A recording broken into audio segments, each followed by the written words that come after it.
ज्योति ओम जय अम्बे गौरी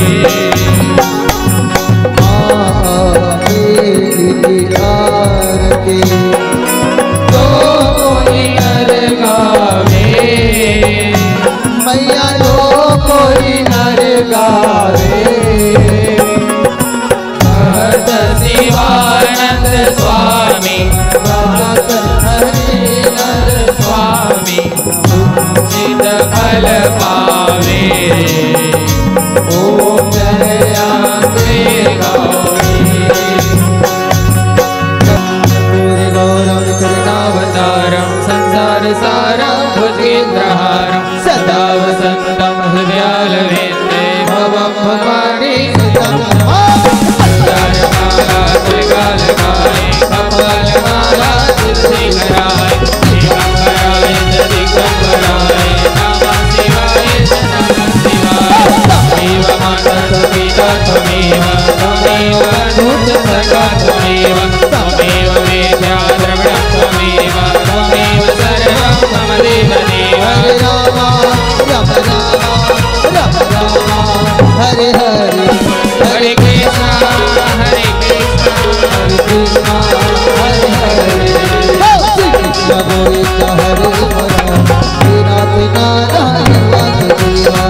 कृष्ण गोविंद हरे नाथ नारायण वासुदेव हे नाथ नारायण वासुदेव हे नाथ नारायण वासुदेव हे नाथ नारायण वासुदेव हे नाथ नारायण वासुदेव हे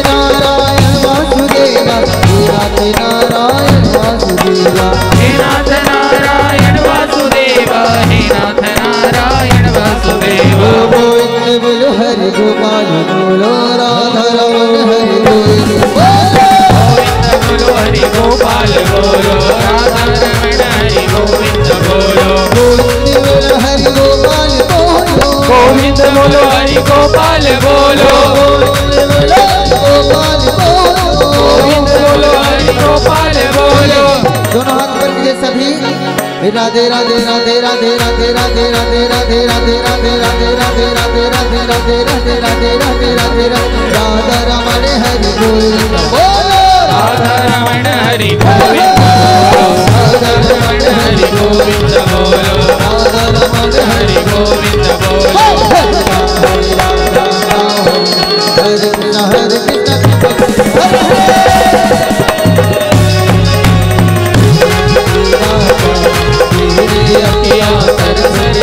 अब तो आजा घट घट बंसी वाले गोकुल के राजा मेरी अखियां तरस रही अब तो आजा घट लाल तरस रही नैना तरस रही नैना तरस रही नैना तरस रही नैना तरस रही नैना तरस रही नैना तरस रही नैना तरस रही नैना लाल तरस रही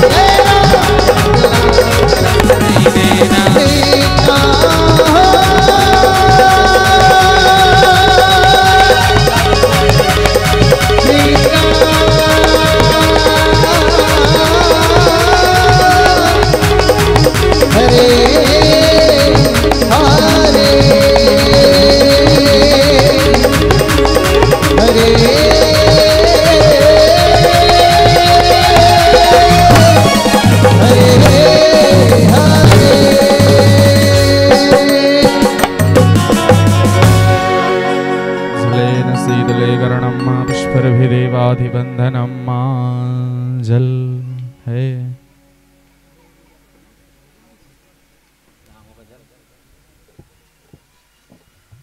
आज मन कर लीजिए जल में पुष्पदेवाधिबंधनम त्रिप्रदक्षिणयामि 3 बार परिक्रमा कर लेंगे। जय तीर्थानि प्रचरन् श्रीगाहस्तानि गंघणः देखा गुम सहस्रयोजनी वधन्मानि तन्मसेः स्तुता मया वरदा वेदमाता प्रचोदयन्तां पावमानि दुजानाम् आयुं प्राणं प्रचुं पशुं कृतिं द्रविडं ब्रह्मचस्य मह्यं दत्त्वा व्रजत ब्रह्मलोकं ओम भूर्भुवस्वः सर्वे वै देवताभ्यो नमः सर्वे प्रतिष्ठित देवताभ्यो नमः मध्याह्नकालीनार्तिक्यं प्रति गृहता प्रेम सुलवादिशक्ति माँ जगत जननी जगदम्बा भवानी की जय। माँ राजराजेश्वरी त्रिपुर सुंदरी मैया की जय। अनंत बलवंत संत श्री हनुमंत लाला महाराज की। काशी विश्वनाथ बाबा की जय। काल भैरव बाबा की। अन्नपूर्णा मैया की जय। गंगा मैया की जय। गौरी केदारेश्वर बाबा की जय। आदिशक्ति माँ राजराजेश्वरी महामाया मैया की। सर्वे भक्तजनाः यथा यथा योग्य स्थाने आम तिष्ठन्ति। सभी भक्तगण अपने अपने स्थान पर विराजमान हो जाइए, बैठ जाएंगे। श्री गणेशाय नमः।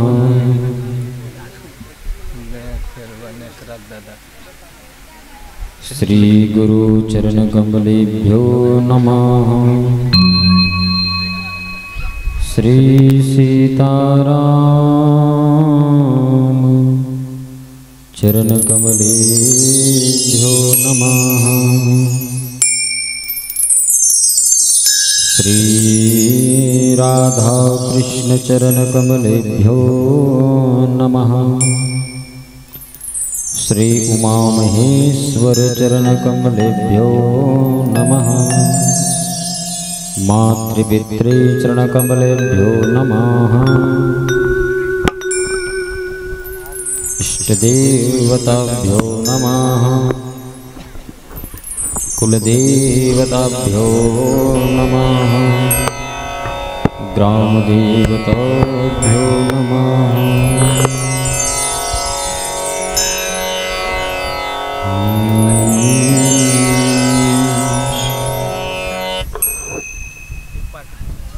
यतो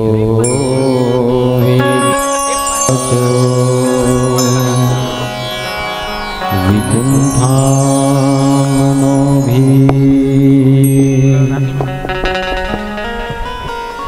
सदा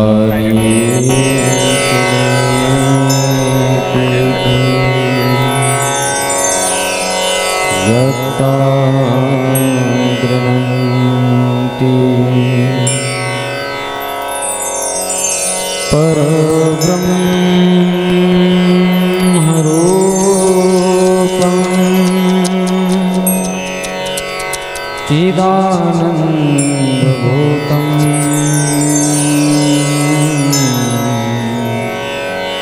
सदा तं गणेशं नमामो भजामः।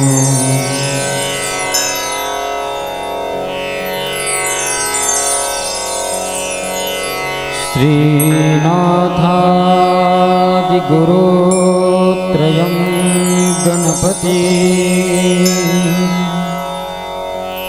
पीठत्रयं भैरवं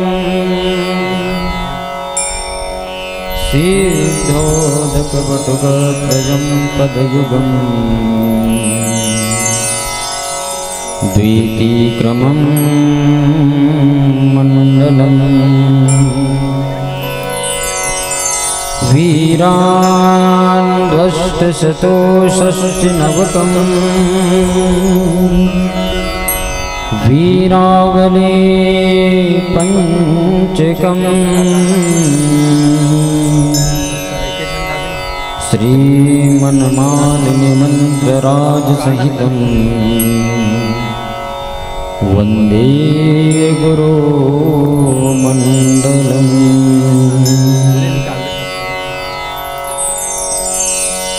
अखण्डमण्डलाकारं व्याप्तं येन चराचरम्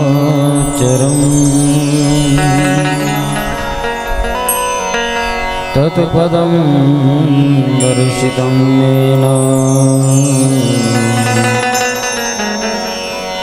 तस्मै श्री गुरुवे नमः।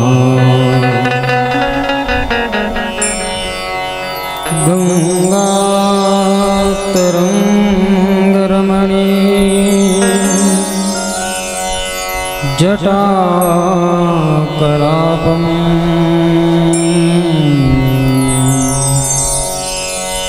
गौरी निरन्तरविभो शितवामभागम्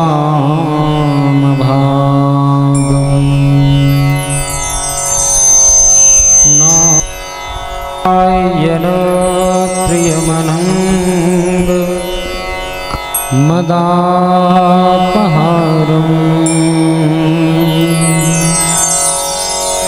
वाराणसीपुरपति भज विश्वनाथम्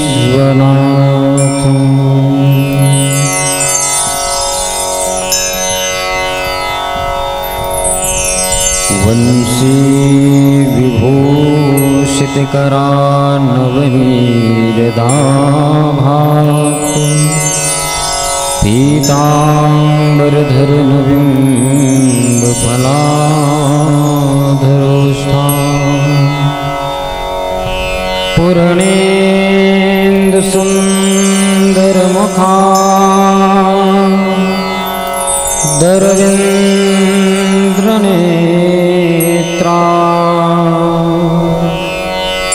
कृष्णात् परं किमपि त्वमहं न जाने।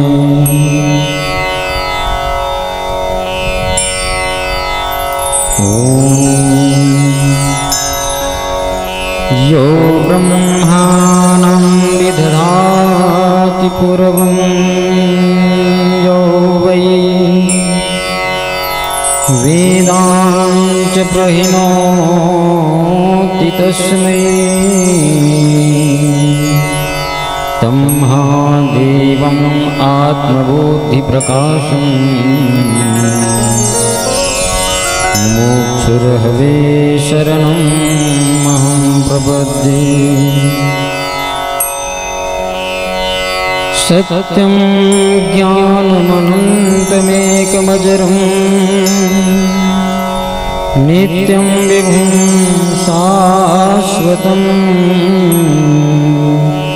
प्रत्यगब्रह्मरसायनं सुखधनं पूर्णं परं पावनम्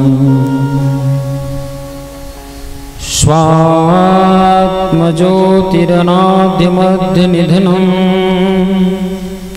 मायाविलासैर्मुहो विश्वाकारमपास्तमायमभयं वन्दे विशुद्धपदम्। सृष्ट्वाखिलं जगदिदं सदसस्वरूपम् शक्त्या स्वया त्रिगुणया परिपाति विश्वम्। संगीतकल्पसमये रमते तथैका तां सर्वविश्वजननीं मनसा स्मरामि। शङ्करं शङ्कराचार्यं केशवं बादरायणम् सूत्रभाष्यकृतो वन्दे भगवन्तो पुनः पुनः। नारायण नमस्कृत्यं नरं चैव नरोत्तमं देवी सरस्वतीं व्यासो ततो जयमुदीरये।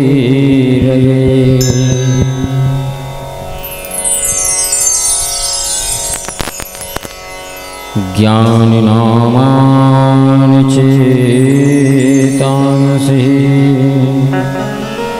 देवी भगवती सा बलादाकृष्यमोहाय महामाया प्रयच्छति महामाया प्रयच्छति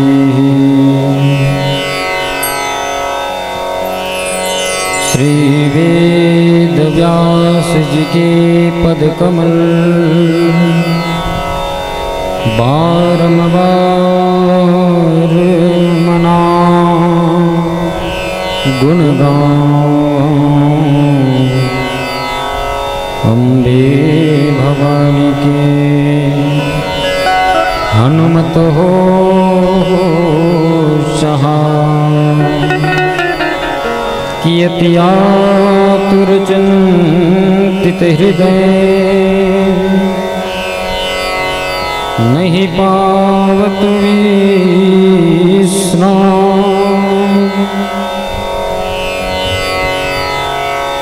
जन्म जन्म इस दास के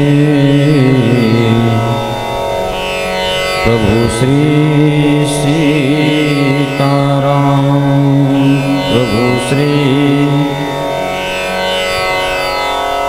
राधे श्याम।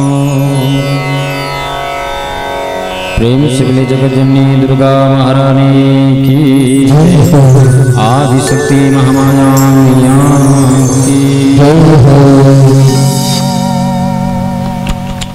परात्पर परम ब्रह्म अखिलेश्वर जगदीश्वर अकारण करुणा वरुणालय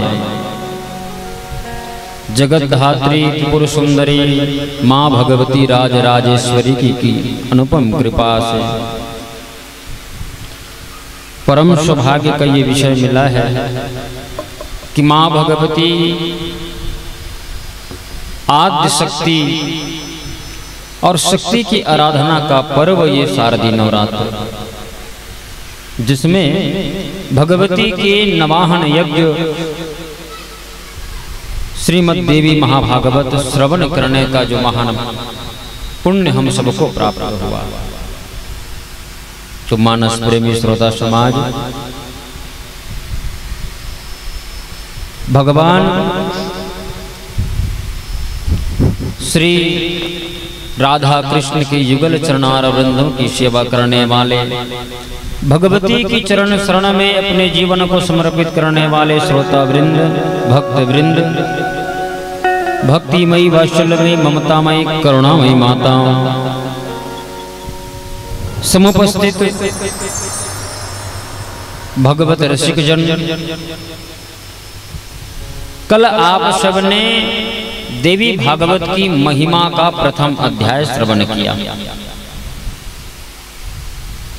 कि किस प्रकार से वसुदेव जी और देवकी के द्वारा द्वारकापुरी में सुंदर देवी श्रीमद् देवी महाभागवत महापुराण का आयोजन हुआ, जिनके कारण भगवान कृष्ण सकुशल होकर के द्वारकापुरी में लौटे।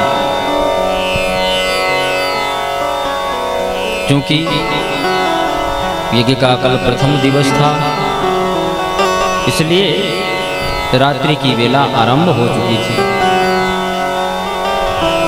आइए बड़े भाग पावई सतसंगा, परम सौभाग्य का विषय है कि हम सबको ये सत्संग मिला है कि बिनु सत्संग विवेक न होई और राम कृपा बिनु सुलभ न सोई। संसार में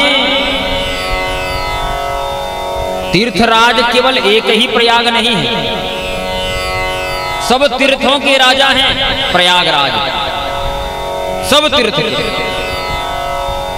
लेकिन जहां पर संतों का समाज लग जाता है, चार लोग बैठ करके जहां भगवत कथा आरंभ हो जाती है, वहीं पर ही मुदमय मंगल संत समाजो और जो जग जंगम तीरथ राजो, वो स्वयं प्रयागराज बन जाता है, स्वयं प्रयागराज बन जाता है।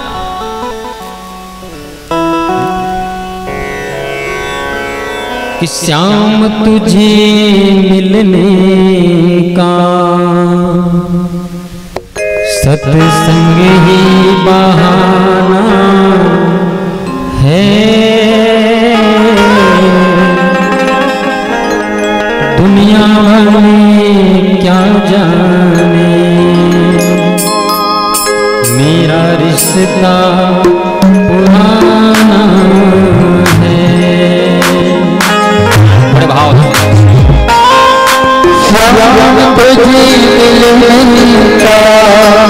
तालियों की सेवा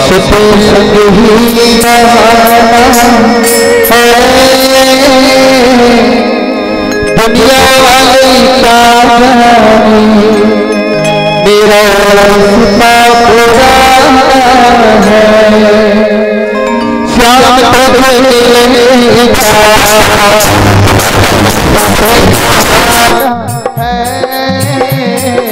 दुनिया वाले क्या जाने मेरा रिश्ता पुराना है।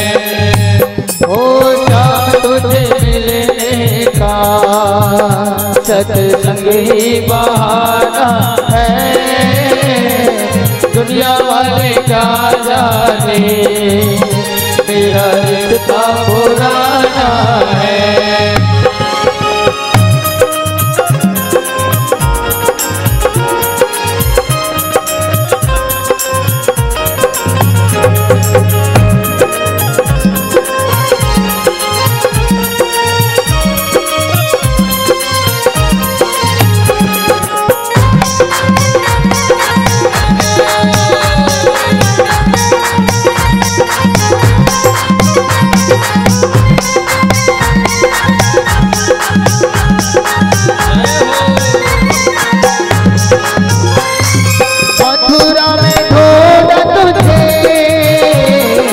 गोकुल में पाया है।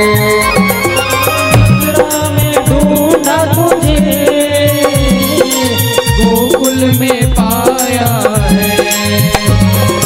मथुरा में ढूंढा तुझे गोकुल में पाया है। मथुरा में ढूंढा तुझे गोकुल में पाया है।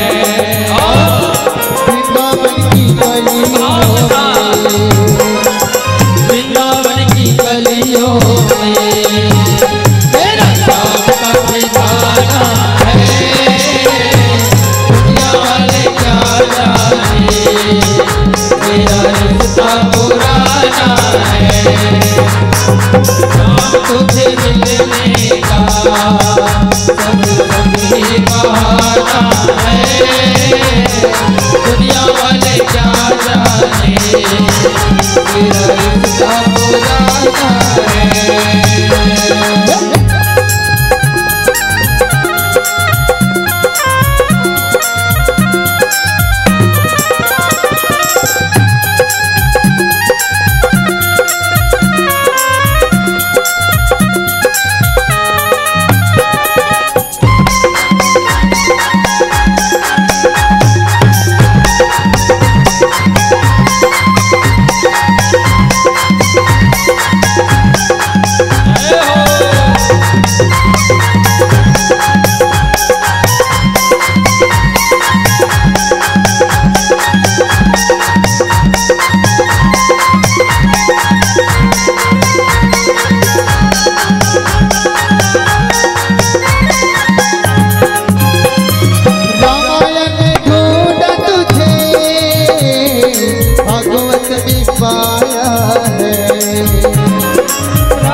में पाया है।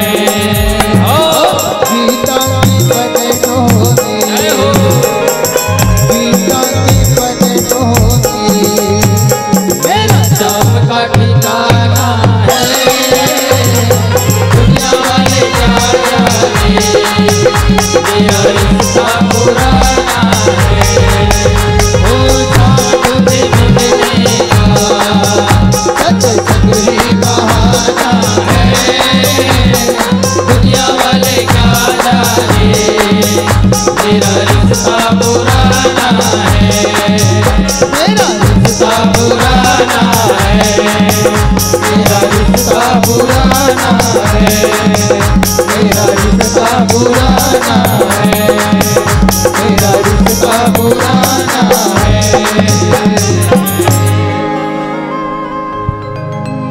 सत्संग की यही तो महिमा है।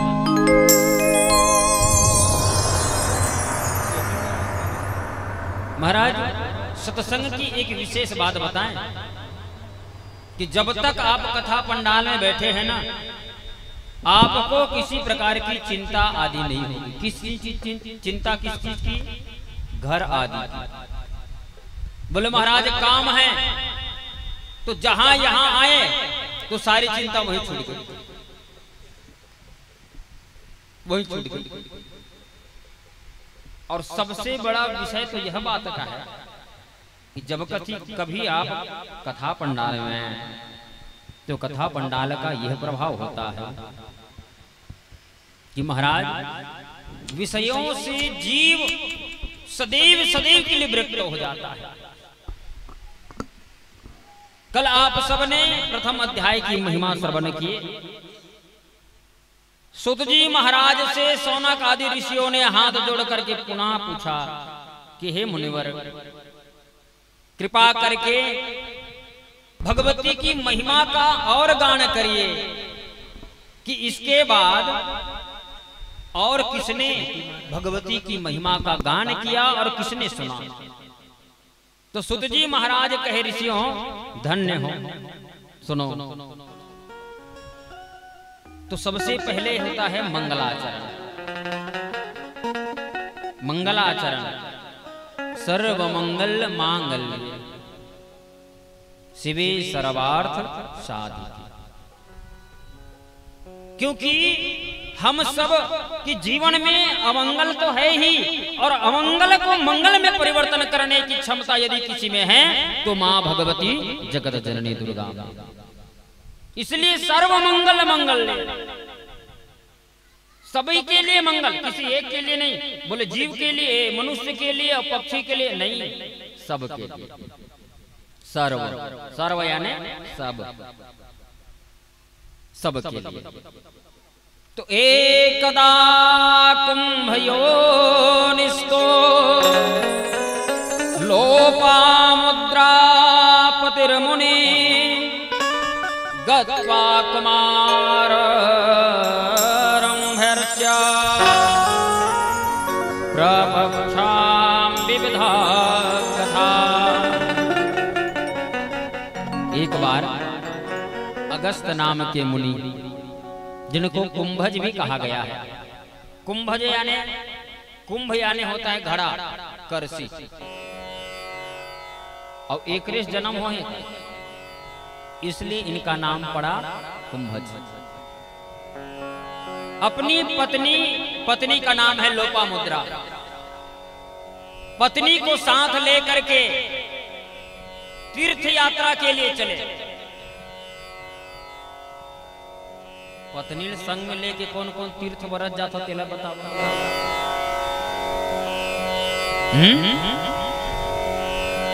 क्यों बाबूजी? तीर्थ यात्रा पत्नी को विवाह के बाद, विवाह से पहले तो अकेले घूम लो कोई बात नहीं, लेकिन विवाह के बाद बिना पत्नी के यात्रा सफल नहीं होगी महाराज, याद रखना। संग में लेके पढ़ी खबर विवाह समय ते वचन दे तीर्थो व्रतोद्यापन।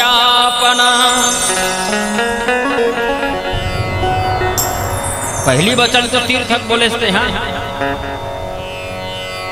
और कहावत भी है बाबूजी, सफर के आनंद तब है जब हम सफर साथ हैं। कैसे? तो भैया यात्रा में विशेष करके पत्नी को साथ में लेके चलना। काबर अर्धांगिनी और तीही कोनो दर्शन करके आबे तो आधा छो जाई और दोनों झंडा हो तब पूरा हो ही हो, तब वो कहीं जाके पूरा हो ही। इसलिए पत्नी को विशेष करके तो यात्रा में तो कम से कम बिल्कुल जाएं, खास करके देव मंदिर में जा रहे हैं, देवालय जा रहे हो, सत्संग भागवत कथा कहीं भी हो तो जाओ। यात्रा में हो तो पत्नी को साथ लेकर जाओ। महाराज बिल्कुल। तो लोपामुद्रा अगस्त मुनि महाराज अपनी पत्नी को लेकर के चले कहां? भगवान देवादिदेव महादेव के रमणीय स्थल कैलाश की ओर गमन किए। कैलाश महादेव का निवास कहां है? भाव से कहिए ना, कहां रहते हैं महादेव? कैलाश। कहां? जरा धीरे से कहिए। कै, अब बोलिए कै, बचा क्या? कै, समझ रहे भाव? ना जाने जहां कितनों की लाश पड़ी होगी उस महाशमशान में मेरे देवादिदेव महादेव का निवास है। कोई पर्वत नहीं। जो शमशान है ना, इस शमशान में हम जीवों के लिए बना हुआ है, लेकिन अनंत योगियों की समाधि जहां होती है उस पावन भूमि का नाम कैलाश है। और महायोगी तो महादेव है, महायोगी महादेव है। महादेव वहां विराजित हैं। अगस्त महाराज गए जाकर के मां भगवती अंबिका सहित महादेव का प्रणाम किया। विचरण करते हुए जा रहे हैं, इतने में 6 शरीर वाले स्कंद अर्थात कार्तिकेय महाराज का दर्शन हुआ। कार्तिकेय का दर्शन हुआ। कार्तिकेय को प्रणाम किए और कार्तिकेय को प्रणाम करने के बाद अगस्त महाराज ने कहा, हे स्कंद, आप मुझे संसार में तीर्थों की महिमा क्या है, गंगा की महिमा, काशी की महिमा और सर्वश्रेष्ठ महिमा किसकी है, कृपा करके वर्णन करें। तो स्वयं स्कंद कार्तिक के मुख से श्रीमद् देवी भागवत महापुराण की कथा आरंभ हो। पहले तो व्यास जी महाराज ने जन्मेजय को श्रवण कराया, सुत जी महाराज शौनकादि ऋषियों को श्रवण कराते हैं,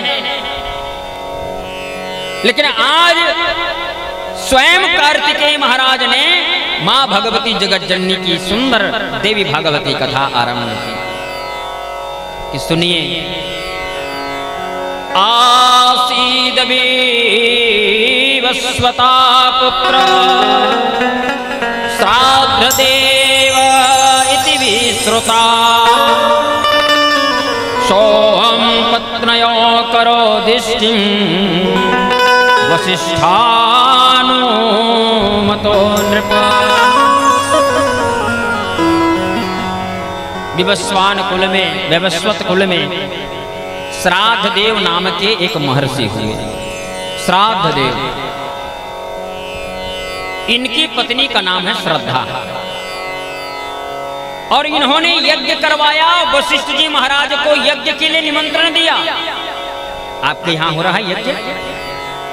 क्यों होता है यज्ञ? यज्ञ की महिमा क्या है? क्यों किया जाता है यज्ञ? आखिर हमको विशेष रूप से यज्ञ क्यों करना चाहिए? सुनिए कि होता है सारे विश्व का कल्याण यज्ञ से,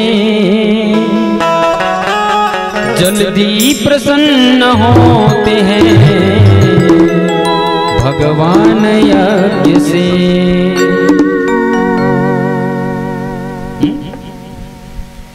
ध्यान रहे, यज्ञादि का कर्म विशेष रूप से क्यों किया जाता है?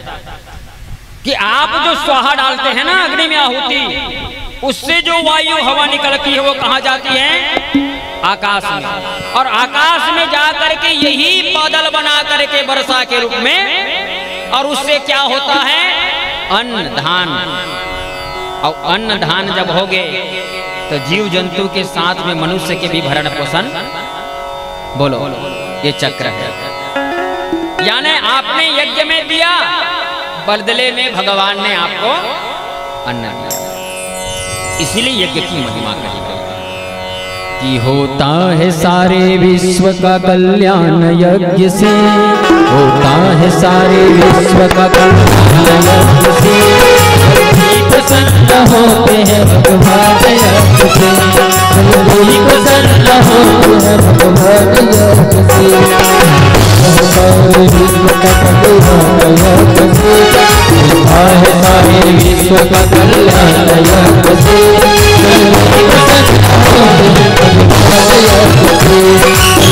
प्रसन्न होते भगवान यज्ञ से।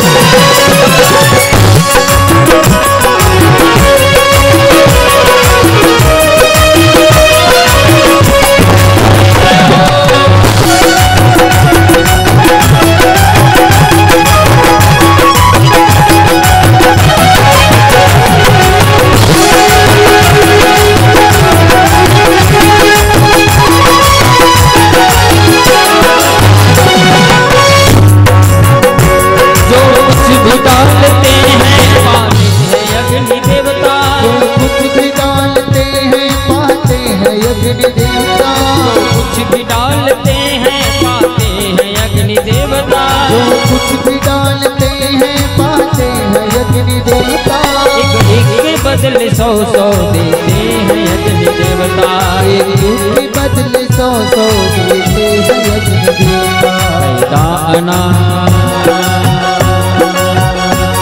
पैदा अनाज करता किसान यज्ञ से, पैदा अनाज करता किसान यज्ञ से, जल्दी प्रसन्न होते हैं भगवान, जल्दी प्रसन्न होते हैं भगवान यज्ञ से। होता है सारे विश्व का कल्याण यज्ञ से, होता है सारे विश्व का कल्याण यज्ञ से, जल्दी प्रसन्न होते भगवान यज्ञ से, जल्दी प्रसन्न होते भगवान यज्ञ से, जल्दी प्रसन्न होते भगवान यज्ञ से। बोल यज्ञ नारायण भगवान की जय हो। ध्यान रहे, यज्ञ में आहुति डालें और यज्ञ की परिक्रमा भी करना चाहिए। यज्ञ की परिक्रमा का विशेष महत्व है। यज्ञ के भीतर में जितने भी यहाँ बना है यज्ञ मंडप, सब दर्शन किए हैं ना यज्ञ मंडप में, तो यज्ञ के भीतर में जो बना हुआ है, जो आपको रंगीन रंगीन अक्षतों से, अन्नों से जो निर्मित दिख रहा है ना, वो देवताओं का स्वरूप है। सभी देव वहां विराजित हैं, जितने आपकी जानकारी में हैं सब देव वहां विराजित हैं, और सबको विशेष करके यज्ञ मंडप में प्रवेश करने के बाद, सबकी पूजा करने के बाद, प्रणाम करने के बाद यज्ञ के परिक्रमा अवश्य करनी चाहिए यथाशक्ति। लेकिन जब भी परिक्रमा करें तो विषम संख्या में ही परिक्रमा करें। जैसे 1 3 5 7 9 11 13 15 17 19 और 21 इत्यादि विषम संख्या में बिल्कुल करें, सबको करना चाहिए। विशेष महत्व बताया गया। तो श्राद्ध देव नाम के मनु ने यज्ञ करवाया, यज्ञ में वशिष्ठ जी को निमंत्रण दिया और कहा महाराज मेरे घर पुत्र हो। कौन हो? पुत्र। पुत्रास गृहं शून्यं दिशा शून्यं च बान्धव मूर्खस्य हृदयं शून्यं सर्वे शून्यं दरिद्रताः। घर में अगर संतान नहीं तो घर सूना लगता। दिशा शून्यम च बांधवा, मार्गदर्शन करने वाला कोई न हो तो सारा मार्ग सुना मान के चलो, सारा मार्ग सब रास्ता।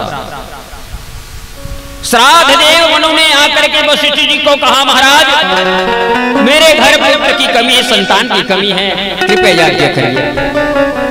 आचार्यों को बुलाकर, ब्राह्मणों को बुलाकर के सुंदर यज्ञ आरंभ हुआ। लेकिन यज्ञ आरंभ होते ही श्रद्धा उनकी पत्नी आई और पत्नी ने आकर के वशिष्ठ जी महाराज के जो होता है, होता समझते हो, यज्ञ के आचार्य अलग होंगे और एक घी की आहुति जो देता है ना ब्राह्मण, उनको हम होता कहते हैं, घी की आहुति डालने वाला। तो घी की आहुति डालने वाले को श्रद्धा ने कहा, श्राद्ध देव मनु की पत्नी ने कहा कि महाराज मेरे घर पुत्री हो। क्या कहा? बेटी हो। जबकि श्राद्ध देव मनु ने पहले ही कहा है कि मेरे घर पुत्र हो, लेकिन पत्नी ने जो आहुति डालने वाले आचार्य हैं उनसे कह दिया कि मेरे घर पुत्री हो। अब मन में पुत्री का भाव लेकर के घी की आहुति महाराज आचार्यों के द्वारा, होता के द्वारा प्रदान किया गया। धीरे धीरे यज्ञ पूरा हो गए और यज्ञ के बाद उनके घर में संतान हुआ तो कन्या हुई, बेटी।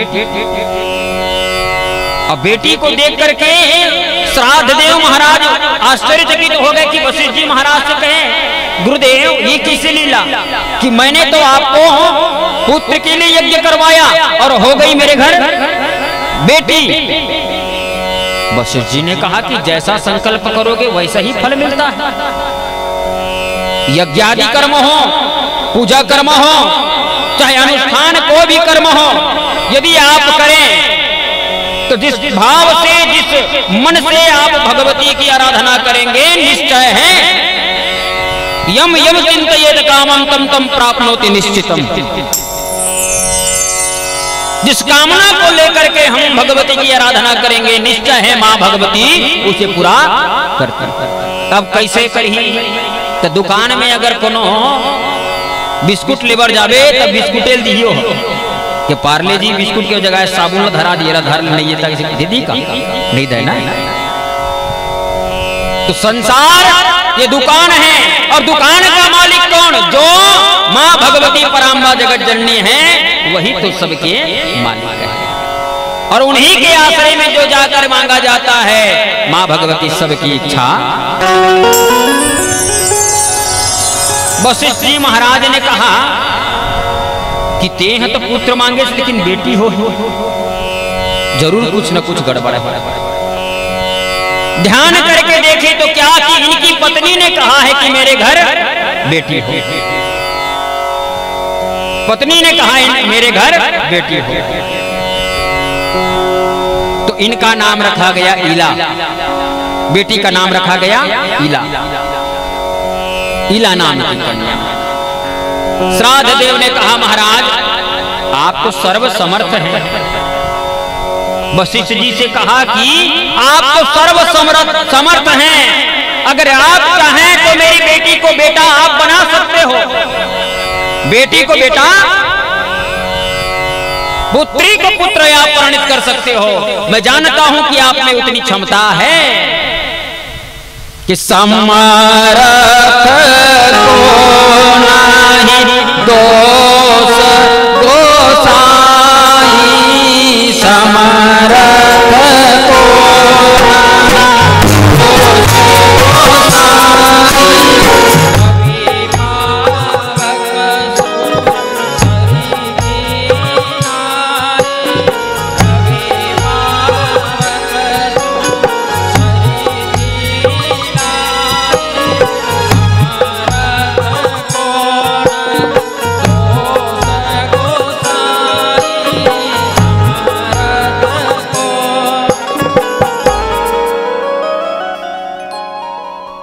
वशिष्ठ जी का जन्म ब्रह्मा के हृदय से हुआ है।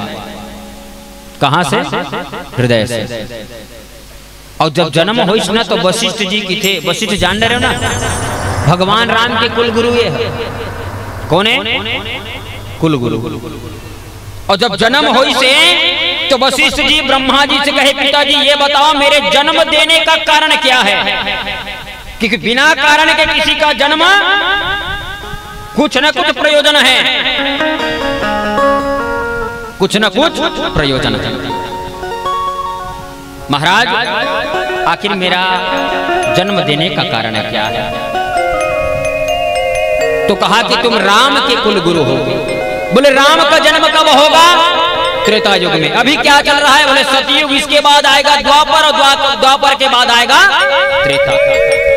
तो वशिष्ठ जी ने कहा कि मैं 2 युग तक प्रतीक्षा नहीं कर सका हूं, 2 युग तक मैं प्रतीक्षा नहीं कर सकता। आप एक काम करिए, द्वापर को करिए पीछे और त्रेता को लाइए आगे। ब्रह्मा जी ने कहा भैया ये मोर बस की बात न है। तो वशिष्ठ जी ने ऐसा तपस्या, ऐसा तपस्या, ऐसा तपबल किया कि तपस्या के प्रभाव से त्रेता को लाए पहले और द्वापर को भेजे। नहीं तो आज तक हमन बोलथन ना, तो सतयुग द्वापर त्रेता मध्य कलयुग राज बसाए होमा। सतयुग के बाद द्वापर एक नाम आते, त्रेता का नाम नहीं आवे। लेकिन वशिष्ठ जी के प्रभाव के कारण त्रेता पहले गया और द्वापर बाद में आया। ये केवल वशिष्ठ जी की तपस्या के बल है। तो इतने आप महान हैं, तो क्या मेरी इस पुत्री को आप पुत्र के रूप में परिणित नहीं कर सकते? बोले राजा चिंता ना करें, आप चिंता ना करें। वशिष्ठ जी ने अपने तपस्या का बल लगाया, हाथ में जल लिए और जल लेकर के जैसे ही उस कन्या के ऊपर सिंचन किए, देखते देखते वो कन्या एक सुंदर पुरुष के रूप में परिणित हो गई। सुंदर पुरुष के रूप में परिणित हो गई। और पुरुष के रूप में जब परिणित हुए तो इसका नाम पड़ा सुद्युम्न।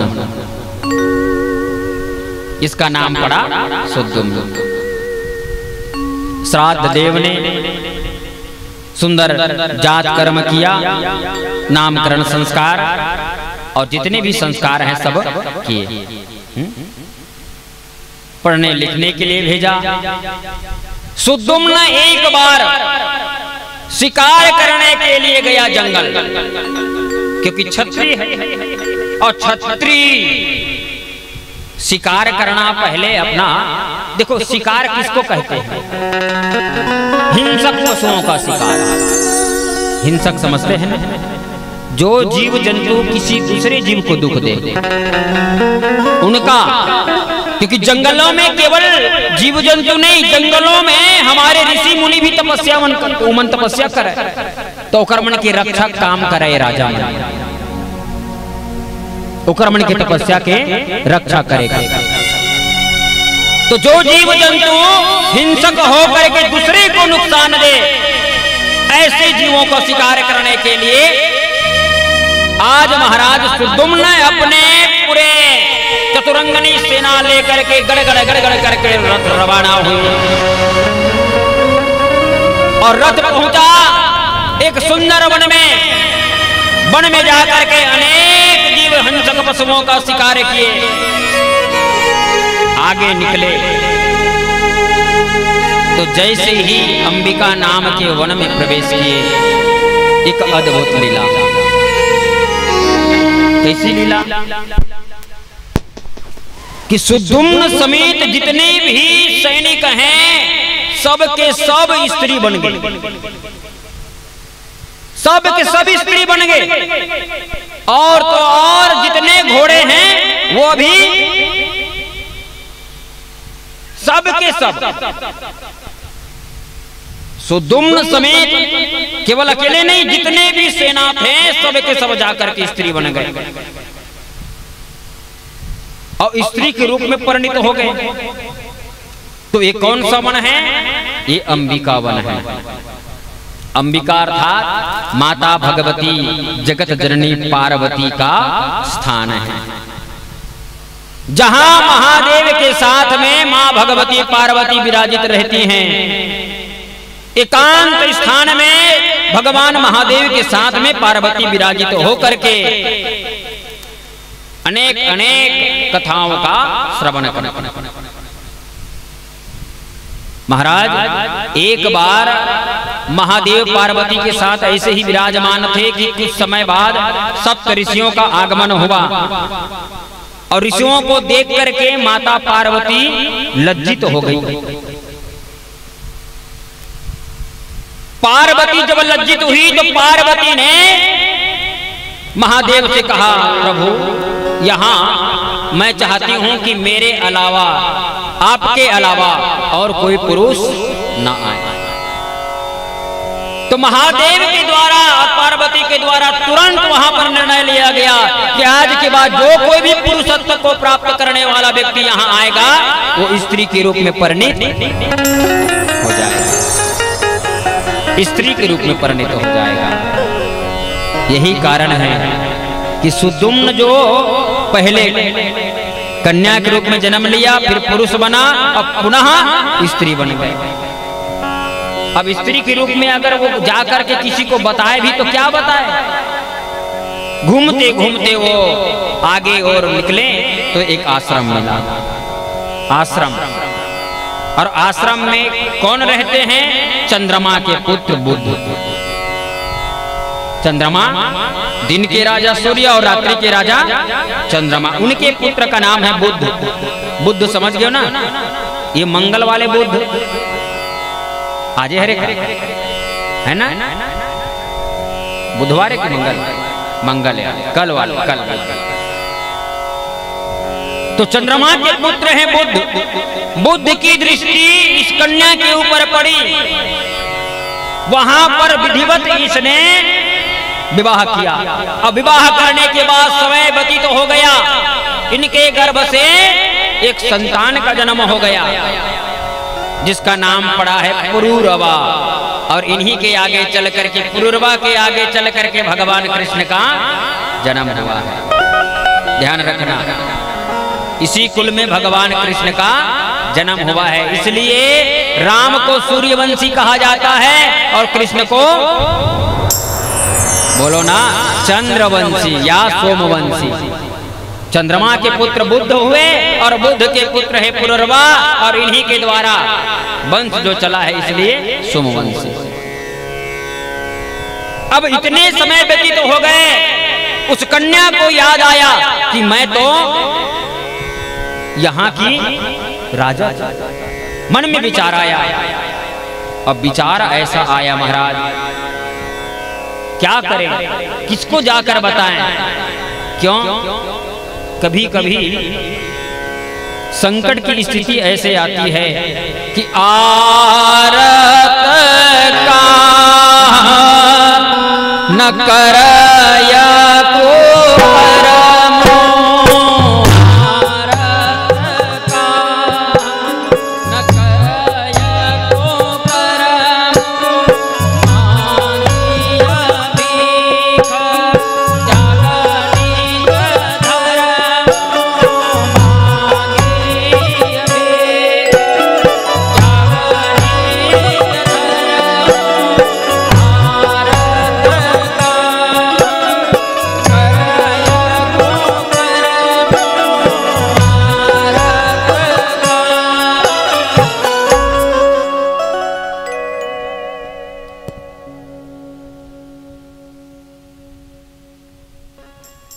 कभी कभी संकट की स्थिति ऐसे आती है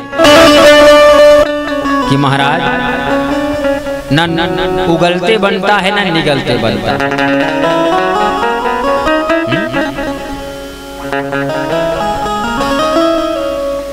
और दूसरा, धर्म स्नेह उभय मति घेरी और भई गति सांप छछुंदर केरी।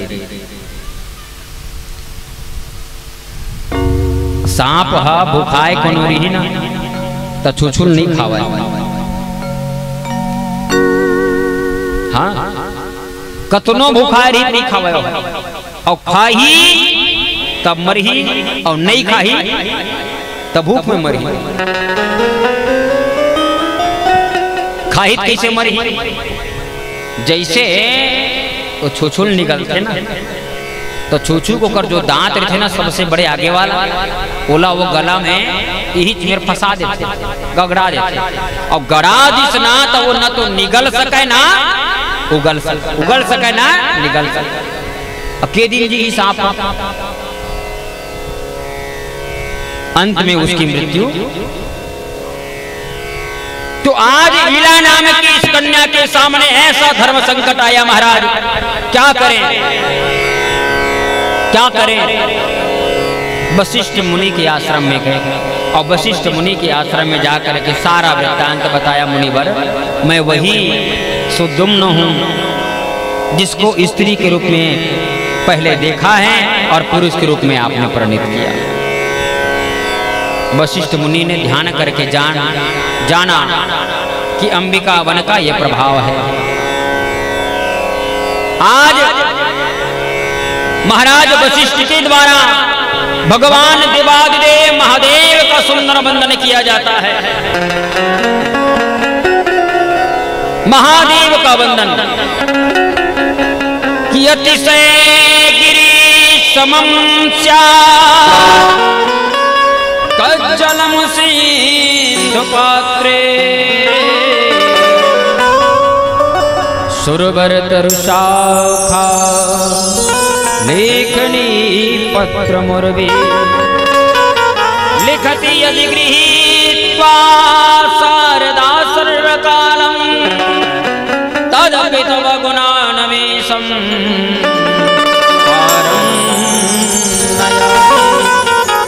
महादेव का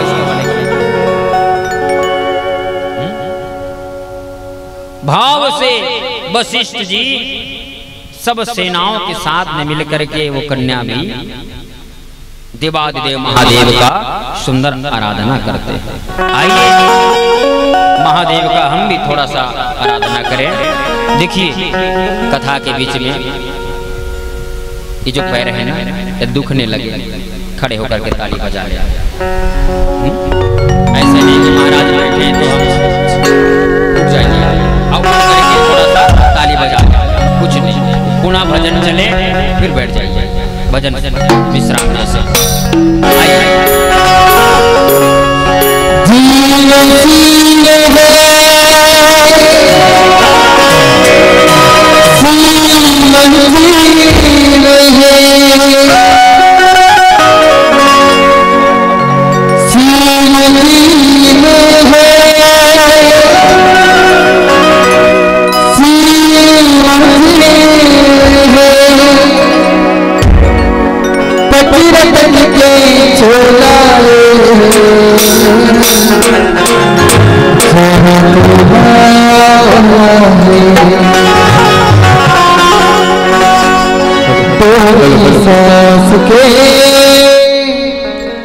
बंधे बम भोला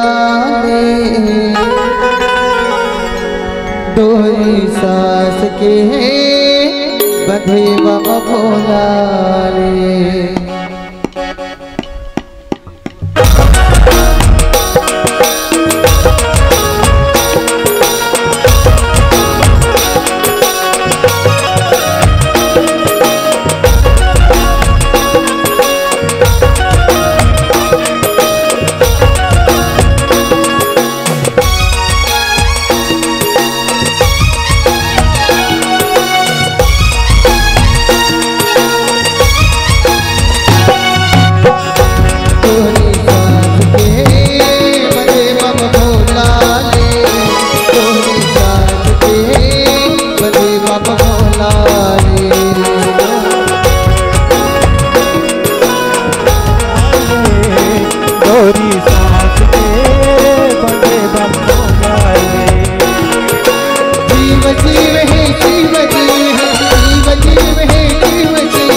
भोला भोला रे तोरी साथ के बंधे बम भोला रे तोरी साथ के बंधे बम भोला रे तोरी साथ के बंधे बम भोला तोरी साथ के बंधे बम भोला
तोहरी दया के जय हम भोला विजय अमर हो जाए भक्ति के तोरे रंग में मरंगे दिल अमर हो जाए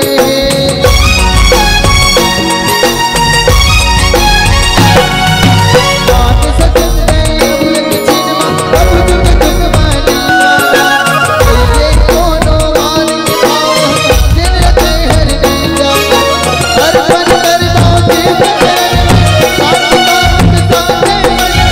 माट के ये तोला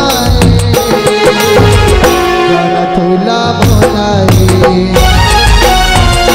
गोरी सास के बने बम भोला रे गोरी सास के बने बम भोला रे जीव जीव है जीव जीव है जीव जीव है जीव जीव है वजीर तज के सोनाए बोलो शंकर भगवान की जय हो हर हर महादेव तोरी सास के बधे बम भोला रे तोरी सास के बधे बम भोला रे गोरी सास के बने बम भोला ले गोरी सास के बने बम भोला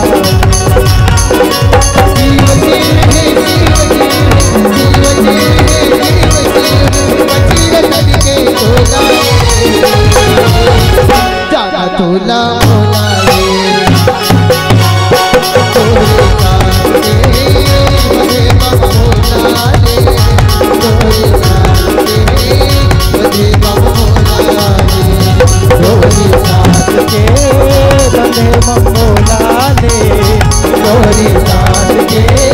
बने बम भोला ले तोरे सास के बधे बम भोला रे तोरे सास के बधे बम भोला रे तोरे सास के बधे बम भोला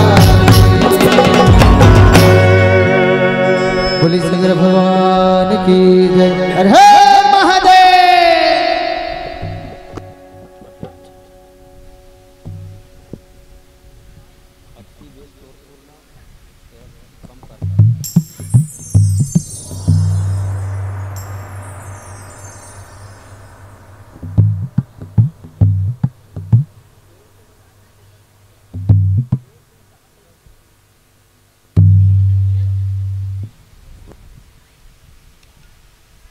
बोल जगजननी दुर्गा मैया की जय हो आदि शक्ति महामाया मैया की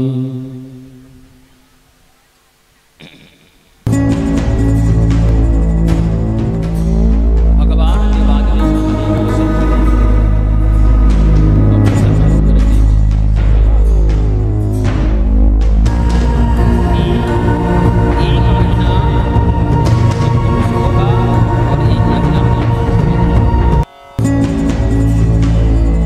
एक महीना स्त्री होगा और एक महीना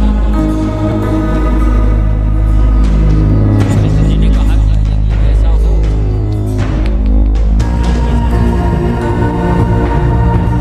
तब वशिष्ठ जी ने भगवती जगत जननी की दुर्गा की आराधना की। भगवती जगत जननी दुर्गा की आराधना की। मां भगवती के शरण में जाकर के वशिष्ठ जी महाराज ने बीज मंत्र का उच्चारण करके, भगवती के बीज मंत्र हैं याद रखना, जिसमें एक एक अक्षर भी अपने आप में सिद्ध है। जो नवारण अक्षर आता है ना बीज मंत्र, जानते हैं? एम ह्रीम क्लीम चामुंडाई विच्चे, ये भगवती के बीज मंत्र हैं, केवल 9 अक्षर हैं।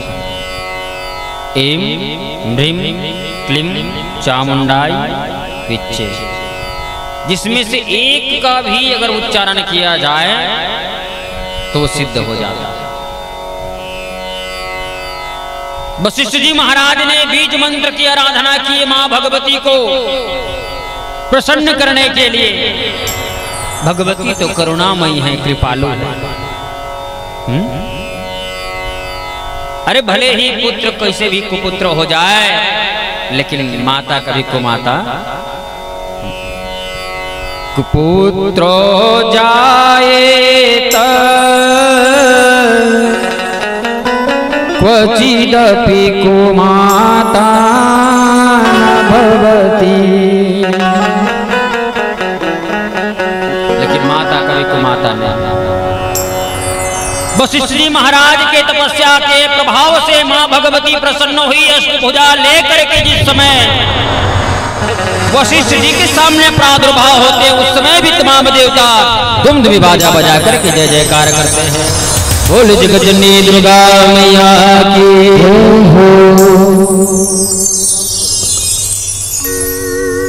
भगवती ने कहा, बोलिए मुनिमल,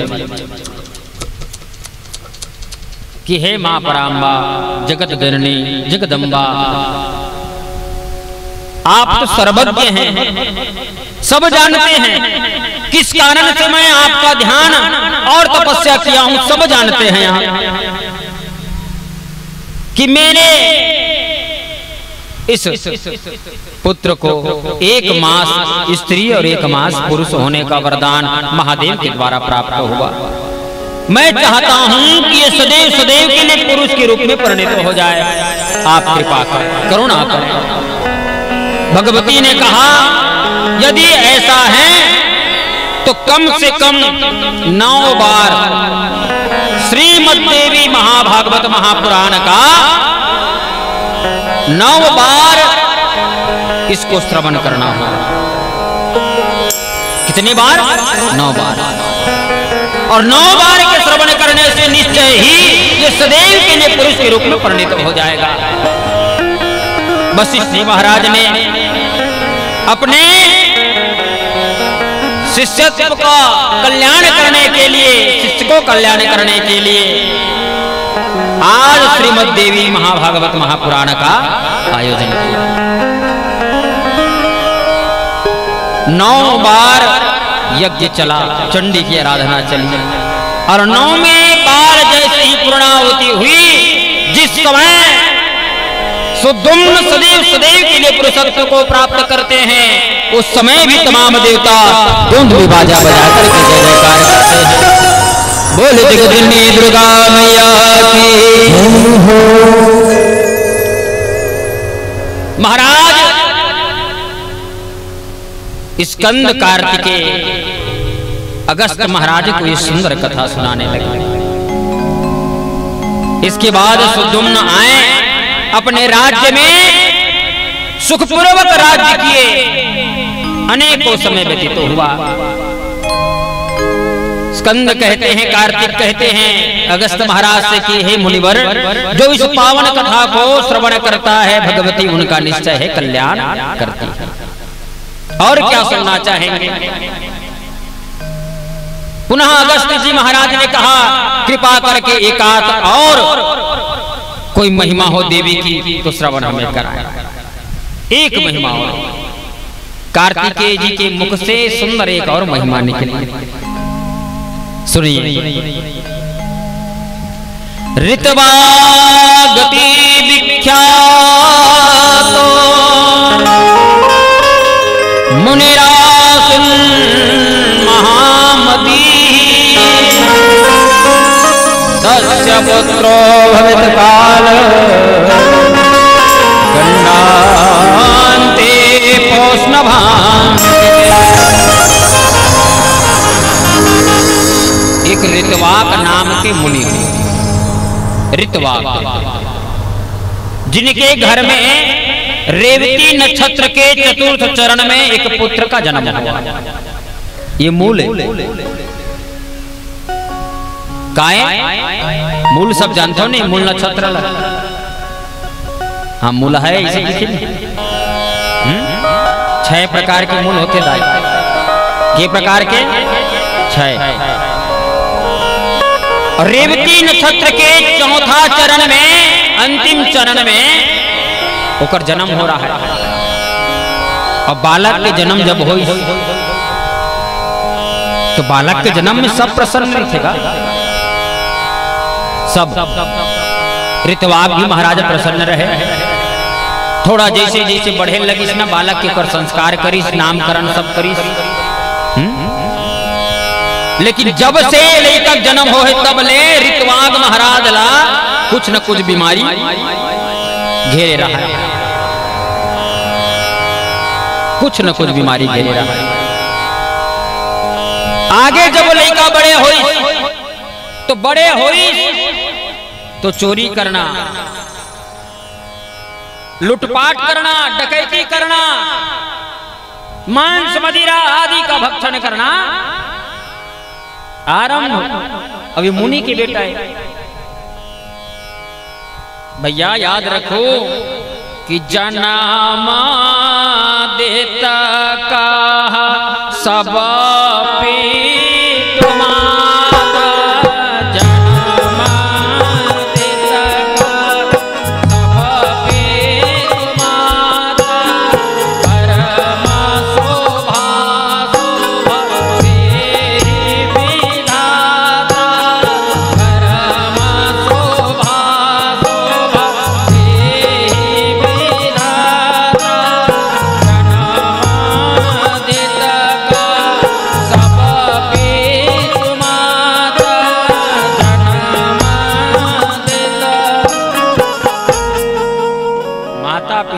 केवल लइका ला जन्म दे सकत है, कर्म ला देख अधिकार है का? नहीं दे सकत भाई। ऐसन रीति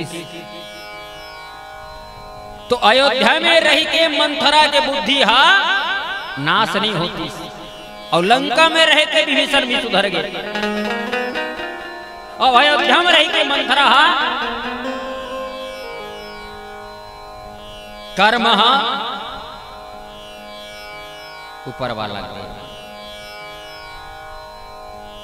महाराज मुनिवर इतने परेशान हुए, क्यों?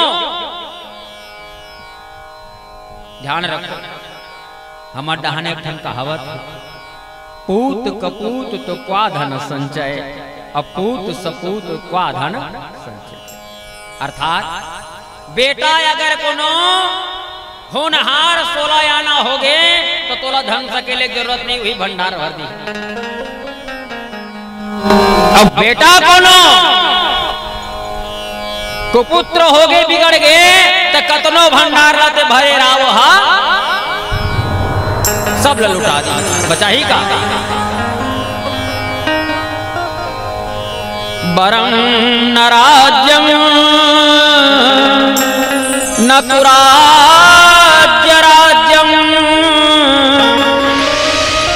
बरं न पुत्र न कुपुत्र पुत्रम। बेटा मिले तो सपूत मिले, कपूत मत मिले। वरं न दारा न कुदार दारा, पत्नी मिले तो सौभाग्यवती मिले, सुलक्षणा मिलाए। कैसे?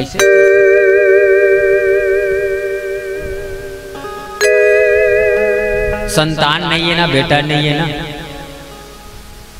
तो 4 दिन रोबे थे। कि दिन? 4 दिन नहीं है कि। लेकिन बेटा हो गए अगर कोनो पुत्र हो गए ना तो जीवन पर्यंत रोना तोला पड़ी, जीवन पर्यंत रोना पड़ी। भैया मिल गए सौभाग्य, अच्छा मिल गए, और कोनो कुपुत्र मिल गए तो जीवन पर्यंत तोला रोला ही। आज ऋतवाक नाम के मुनि इतने तपस्वी, ऐसा मेरा कौन सा पाप है जिसके कारण हा देव को भास।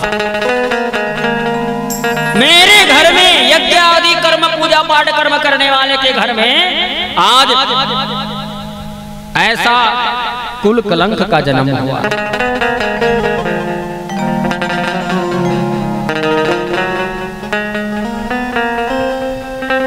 कौन कुसंगत पाहि न साहि।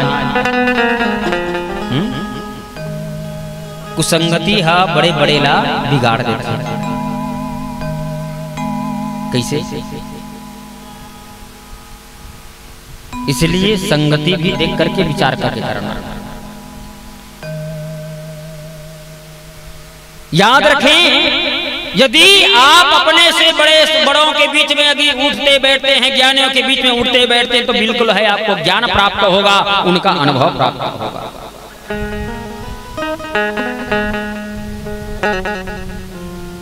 जानते हो हमारे यहाँ बड़ों का प्रणाम क्यों किया जाता है? हम अपने से बड़ों का, उम्र वाले जो होते हैं, उनका प्रणाम बच्चों को क्यों करवाते हैं जानते हैं? इसलिए नहीं क्यों हमारे रिश्ते में बड़े हैं या उम्र से बड़े नहीं, इसलिए क्योंकि जितनी अनुभव और जितना ज्ञान उनके जीवन में है उतना हमारे जीवन में नहीं।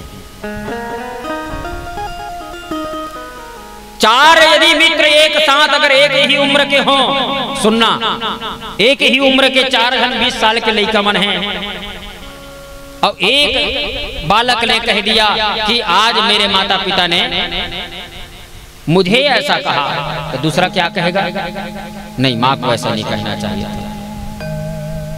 तीसरा बोलेगा तुमने कुछ नहीं कहा। चौथा कहेगा तुमको भी जवाब देना था, अगर वो कहे एक कहे तो उनको 2 कहना चाहिए, अगर एक हाथ उठाए तो उनको 2 उठाना चाहिए। यही है हमारे उम्र की काबर बराबर वाले ना। और इसी में अगर कोई बड़े उम्र कोनो आगे, और बड़े उम्र कोनो आगे ना, तब बोली कैसे तोर माँ ऐसे बोलिस तोला, तो कोने हो बोलने वाला? तोरे तो माए का जेन हाथ तोला रेंगे बर सीखो है, जेन तोला दुनिया देखा है, और जेन तोला दुनिया में लायक कारण बने हैं, बोला उतना अधिकार नहीं है कौन रही। तब बड़े कारण का है, बस यही।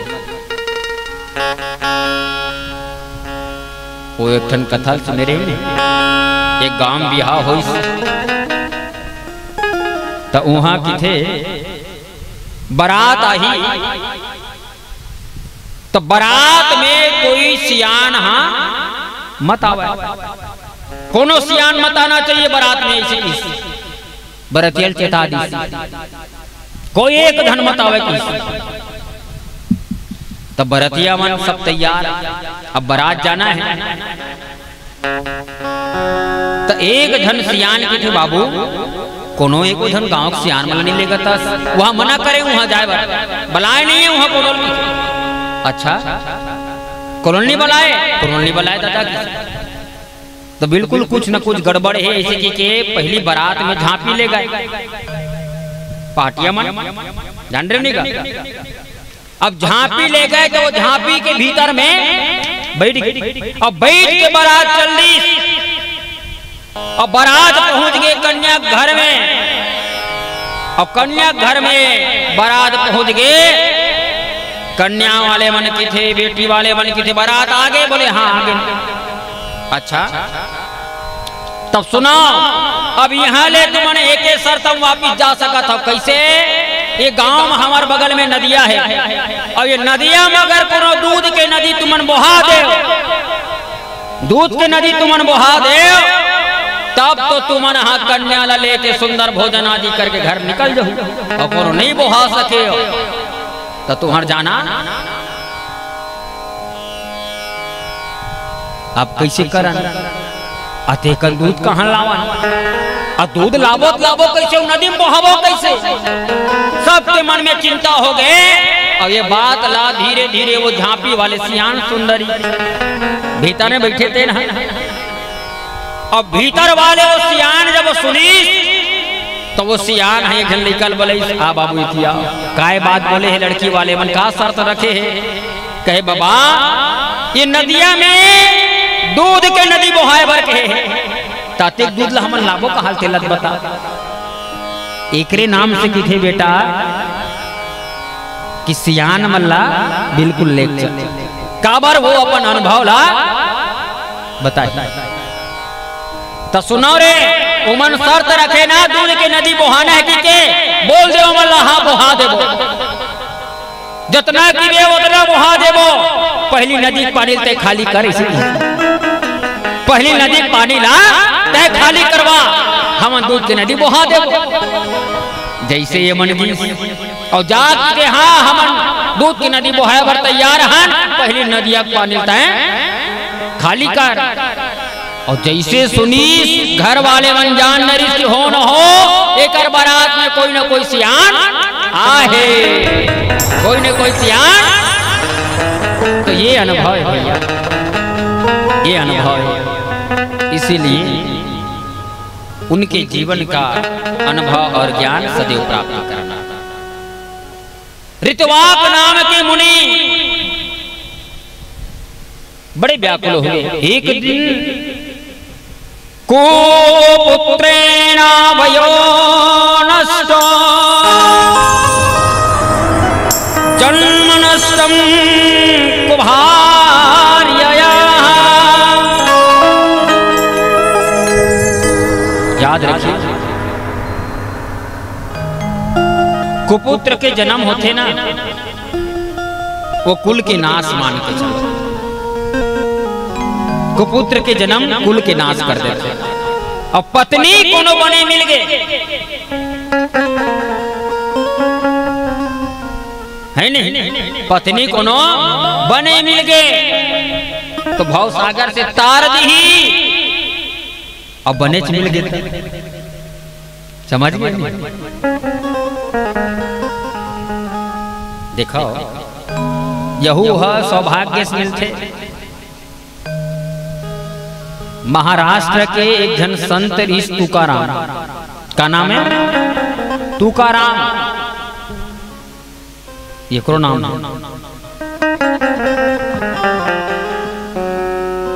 अब तुकाराम के पत्नी के पहला पत्नी तो मृत्यु हो गए, ओकर बिहाव करे के मन नहीं से, लेकिन गांव वाला मन की थे महाराज कम से कम भोजन प्रसादी के लिए लगता है, घर में गृहिणी जरूरी। ठीक है, बिहाव कर ली। ओकर नाम पत्नी के रुखो बाई का नाम है रुखो बाई। और ऐसा स्वभाव वाली, कैसे स्वभाव वाली? तुकाराम महाराज तो भगवान के भजन कीर्तन करने वाला, लेकिन ये टोकने वाली होगी, ये टोकने वाली होगी।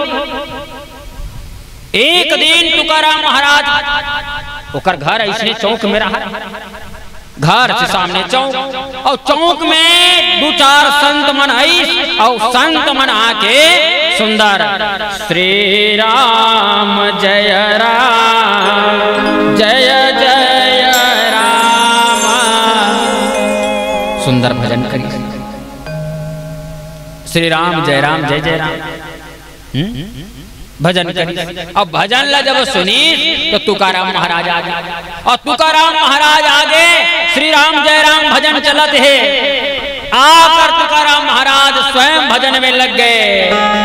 सिया राम जय राम जय जय राम, सिया राम जय जय सिया राम, सिया राम जय राम जय जय राम, सिया राम जय जय सिया राम, सिया राम जय राम जय जय राम, सिया राम जय राम जय जय राम, सिया राम जय राम जय जय राम, सिया राम जय राम जय जय राम, सिया राम जय राम जय जय राम, सिया राम जय राम जय जय राम, सिया राम जय राम जय जय राम, सिया राम जय राम जय जय राम, सिया राम जय राम जय जय राम, सिया राम जय जय सिया राम, सिया राम जय राम जय जय राम, सिया राम जय जय सिया राम, सिया राम जय राम जय जय राम, सिया राम जय जय सिया राम, सिया राम जय राम जय जय राम, सिया राम जय जय सिया राम, सिया राम जय जय सिया राम, सिया राम जय जय सिया राम। अब तुकाराम महाराज भजन करने लगे। पत्नी निकली घर से गगरी लेके पानी भरे, और गगरी लेके पानी भरने के लिए जब पत्नी निकली, देखते क्या है कि ये चारों ओर संतों की मंडली है, बीच में तुकाराम महाराज श्री राम जय राम कर कर नृत्य कर करके भगवान का कीर्तन कर रहे। अब रुक्खोबाई को क्रोध आया। रुक्खोबाई ने कहा, संतो बंद करो तुम्हारे, सब कुछ शांत, बंद करो तो भाई राम राम। एक तो तुम लोग का कोई काम नहीं और हमारे पति को भी बिगाड़े पड़े हो, निकल जाओ यहां से। सब जन देखा कोने दाए कोने कोने से तुकाराम महाराज के थे, घबराओ मत, मोरे घर वाली कैसे कर है नहीं मोरे। तो पत्नी ने कहा, रुक्खोबाई ने कहा, मेरे पानी भर के आते तक अगर रुके तो ठीक नहीं बनेगा। इसे धमकाई और धमका के चल, धमकाई और धमका के चल। पानी भर के वो तिलावत और कर्मन के कीर्तन चलते। तुकाराम महाराज के छोड़ना ऊपर के काम है, हमारा कीर्तन करे काम इतनी बोल दी। श्री राम जय राम फिर चालू हो गए। पत्नी हाँ करसिम पानी भर के आई देखी तो चारों ओर बैठे हैं और श्री राम जय राम जोर से धुनी चलाते हैं। का बतावे दाई, एडी क्रीज कामा चढ़ गए, समझ गए नहीं है? वो करसी सुधा पानी तुकाराम महाराज के मुड़ी में पटक दी और तुकाराम महाराज के मुड़ी में पटकी। सब भागो भागो भागो भागो भागो। तुकाराम महाराज से बैठा बैठा कहे, महाराज इतने क्रोधी। तब किसी देखो भाई, तुमने आज तक सुना होगा कि जो गरजता है वो बरसता, जो कहता है वो करता, लेकिन ऐसे नहीं। हमारे पत्नी ऐसे स्वभाव की नहीं, जो कहती है वो करती भी है। पहले गरज के गई, अब बरस के जा रही है नहीं, अब बरस के जा रही है। महाराज घर में खाए बरदाना नहीं, खेत में लगा है गन्ना। तुकाराम और तुकाराम गन्ना लगा, ये सत्य घटना है, कोई कहानी नहीं है। तुकाराम महाराज लगा है गन्ना, पत्नी की थे महाराज गन्ना ला काट लेते और बैलगाड़ी में करके बेच के आते और वापसी में आवत आवत अनाज दाल चावल राशन के सामान तय लेके आ जाते। तुकाराम महाराज हाँ बैला गाड़ी में तैयार करी गन्ना ला और गन्ना ला तैयार करके बेचे बार निकल गई। और जब निकली तुकाराम महाराज तो बीच में छोटे छोटे लड़का मन मिली और भगवान कृष्ण के परम भक्त रहे। तो ग्वाल बाल समझ के एक खन गन्ना सब ला बांट और पत्नी का कहे बेच के आवे और तुकाराम महाराज का करी बांट और सब गन्नल बांट दीस। एक खन गन्नल धर के घर आई, एक खन गन्नल जब धर के आई तो पत्नी की अति जल्दी बेच डरे, इतना जल्दी बिक गया। तो तुकाराम महाराज झूठ तो बोले नहीं। तुकाराम महाराज कहे बेचे नहीं, बेचे नहीं है। तो कहाँ गए? बोले रास्ते में ग्वाल बाल मिल गए भगवान कृष्ण के सखा के रूप में। हम तो वही याद करके कखन गन्ना बांट दे। एक गन्ना बचे, एक गन्ना का बताबे ओकर गुस्सा है। ये बेचे बर के बांट के आए है, गन्ना बचे की कैसे तुकाराम महाराज दिखावा थे। पत्नी धरी वही गन्ना खींची और वही गन्ना में लगे और वही गन्ना में जब लगे तो गन्ना टूट के दू हो गए। तो तुकाराम महाराज किसी कितने समझदार हो तुम। क्यों? गन्ना एक आदमी दू, एक ते एक में है नहीं भाई। गन्ना एक आदमी दू ते मार के कर दे दो, एक तुम खा लो एक मैं खा लो। यानी हर अवस्था में भगवान का भजन करे। महाराज को भोजनेन दिवसा को मित्रेण सुखं कुतः। चार लोग सदैव दुखी रहते हैं। चार लोग, पहला जिसके घर में कुपुत्र हो, दूसरा ऐसे जिसके घर में कलह प्रिय भार्या हो, और तीसरा कुभोजनेन दिवसे भोजन भी नहीं खाना है बोला तो कोनो खा डरे और खाए के बाद पश्चाताप करत तो दिन तो निकल जही, दिन निकल जही, लेकिन पश्चाताप रोकी का नहीं। और कुमित्रेण, इसलिए मित्र के बारे में कल मैंने कुछ वर्णन किया था आप सबके सामने। मित्र बनाओ तो इत्र और मित्र दोनों का सुगंध, इत्र और मित्र अर्थात इत्र का स्वभाव है कि वो स्वयं सुगंधित होकर के चारों ओर सुगंध को फैलाता है, वैसे ही मित्र का स्वभाव हो कि अपने आप को सक्षम बना करके अपने मित्र के सारे दुखों का वो निवारण कर दे। यही तो मित्र है।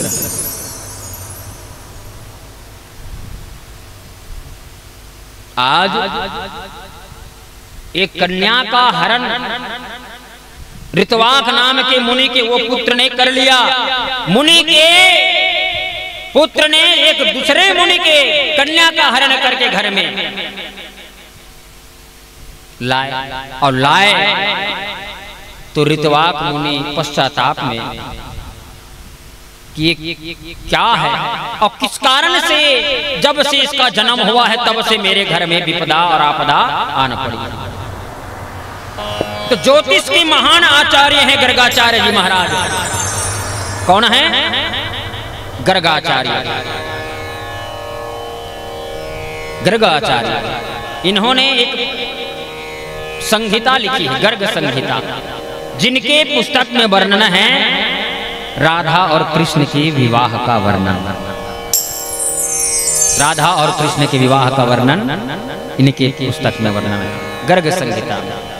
और दूसरा 18 पुराण में से एक पुराण है ब्रह्म वैवर्त पुराण, उसमें भी राधा और कृष्ण के विवाह का वर्णन है।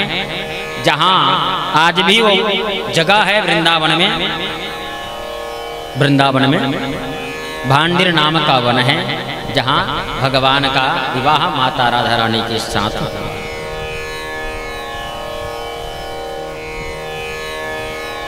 आज ऋतवाक नाम के मुनि गर्गाचार्य के पास जाकर के पुकार की,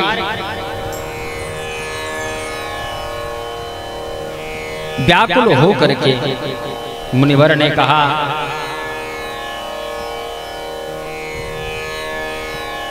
कि हे गर्गाचार्य, जब से मेरे घर में पुत्र का जन्म हुआ है तब से मैं आपदा और विपदा संकट में हूं। क्या कारण है? क्या अपराध है मेरा? क्या किसी देवताओं का प्रकोप है, ग्रहों का प्रकोप है, या अन्य कोई बाधा है? कि मुने नैव अपराधस्ते नामातुर कुलस्य चा। गर्गाचार्य जी ने ज्योतिष देख करके बताया कि आपका कोई अपराध नहीं, ना कोई माता का अपराध है, ना कुल का कोई अपराध है। बोले किसका अपराध है? रेवत्यम तो गंडांतम पुत्र दौशल्य कारणम। रेवती के चौथा चरण में जन्म लेने के कारण ये बालक उपद्रव हुआ है। रेवती के कारण ही, रेवती नक्षत्र के चौथे चरण यानी मूल में जन्म लेने के कारण ही ये बालक ऐसा होना है। इसलिए जब से इसका जन्म हुआ है आपके भी स्वास्थ्य बिगड़े हुए हैं। टिकट नाम से हम टहन मूल के शांति करवाते हैं, उच्च नाम से। बालक तो बिगड़ा, लेकिन आपको भी कलंक लगा है, और साथ में पुत्र का अपराध में क्या बताऊं। हाथ जोड़ करके ऋतवाक नाम के मुनि ने कहा, हे मुनिवर, कृपा करके मुझे कोई उपाय बताएं। गर्गाचार्य जी ने कहा, समाराधाय यत्नेन दुर्गाम दुर्गतिनाशिनी। केवल एक उपाय है, क्या? दुर्गति को दूर करने की अगर किसी में क्षमता है, वो स्वयं जगतजननी मां परांबा दुर्गा में है। दुर्ग अर्थात होता है संकट, कष्ट, पीड़ा। और दुर्ग को नाश करके, संकटों को नाश करके जो हमारी रक्षा करने का कार्य करते हैं, इसलिए उनका एक नाम दुर्गा पड़ा। एक दुर्गम नाम का दैत्य हुआ है, जिनको मारकर मां भगवती ने विनाश किया। तो दुर्गम अर्थात कठिन और क्लेश कष्टों को मिटाकर भगवती जो रक्षा करती है, उन्हीं का नाम दुर्गा है। बोले जगतजननी दुर्गा महारानी की जय हो। ऋतवाक मुनि ने कहा, रेवती 27 नक्षत्र में से एक नक्षत्र है रेवती, तेरे कारण मेरे घर में ऐसे पुत्र का जन्म हुआ है, तो जा मेरा श्राप है, जा मेरा श्राप है, नक्षत्र मंडल से तेरा पतन हो जाए। 27 नक्षत्र के संग में रेवती राहत रहा है। आज वहल गिर गए और गिर के कुमुदाचल नाम के पर्वत में गिरी। जब से गिरे तो वो पर्वत की शोभा बढ़ गई। रेवती के गिरने से नाम से उस पर्वत का नाम रेवतक पड़ा।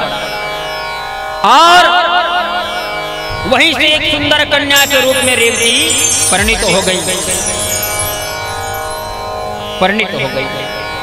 घूमते घूमते गए तो प्रमुच नाम के एक ऋषि ने देखा। प्रमुच नाम के ऋषि ने उसे पुत्री की भांति अपना पालन पोषण किया, पुत्री के भांति पालन पोषण किया।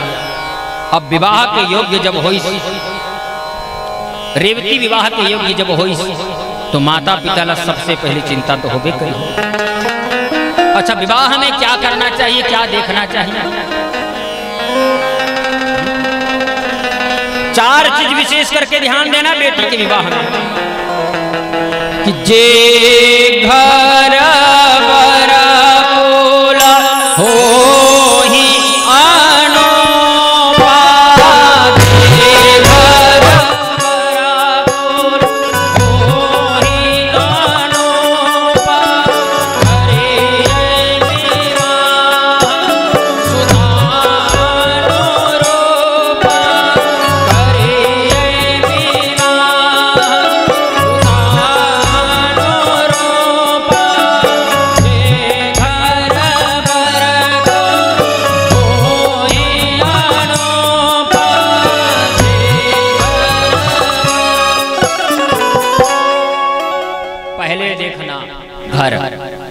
क्या देखना, बोलो ना, घर। उसके बाद देखना वर, उसके बाद देखना वर, उसके बाद देखना कुल, परिवार। पहले घर देखे रेहबर, फिर देखना वर लड़का देखना, फिर देखना कुल।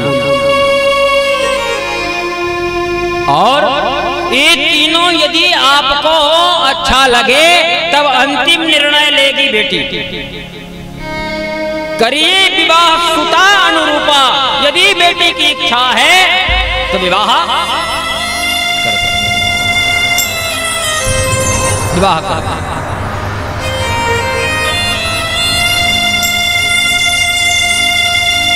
भगवती उमा मां भगवती जगदम्बा जगजननी माता पार्वती ने अपनी माता मैना रानी से कहा कि मां, ये कहा था कि मोर बिहाव शिव के साथ नहीं हो, तो मैं तो जन्म जन्म के लिए शिव बर वर्णित हो गए। बराव संभोनत रहव कुमारी। बोले जोकर तो घर नहीं, द्वार नहीं। बोले संसार को देने वाले के पास रहता क्या है? बोलो, देने वाले के पास कुछ बचता है क्या? वो तो बांटने वाला है, और बांटने वाला खुद क्या रखेगा? बांटने वाला क्या रखेगा?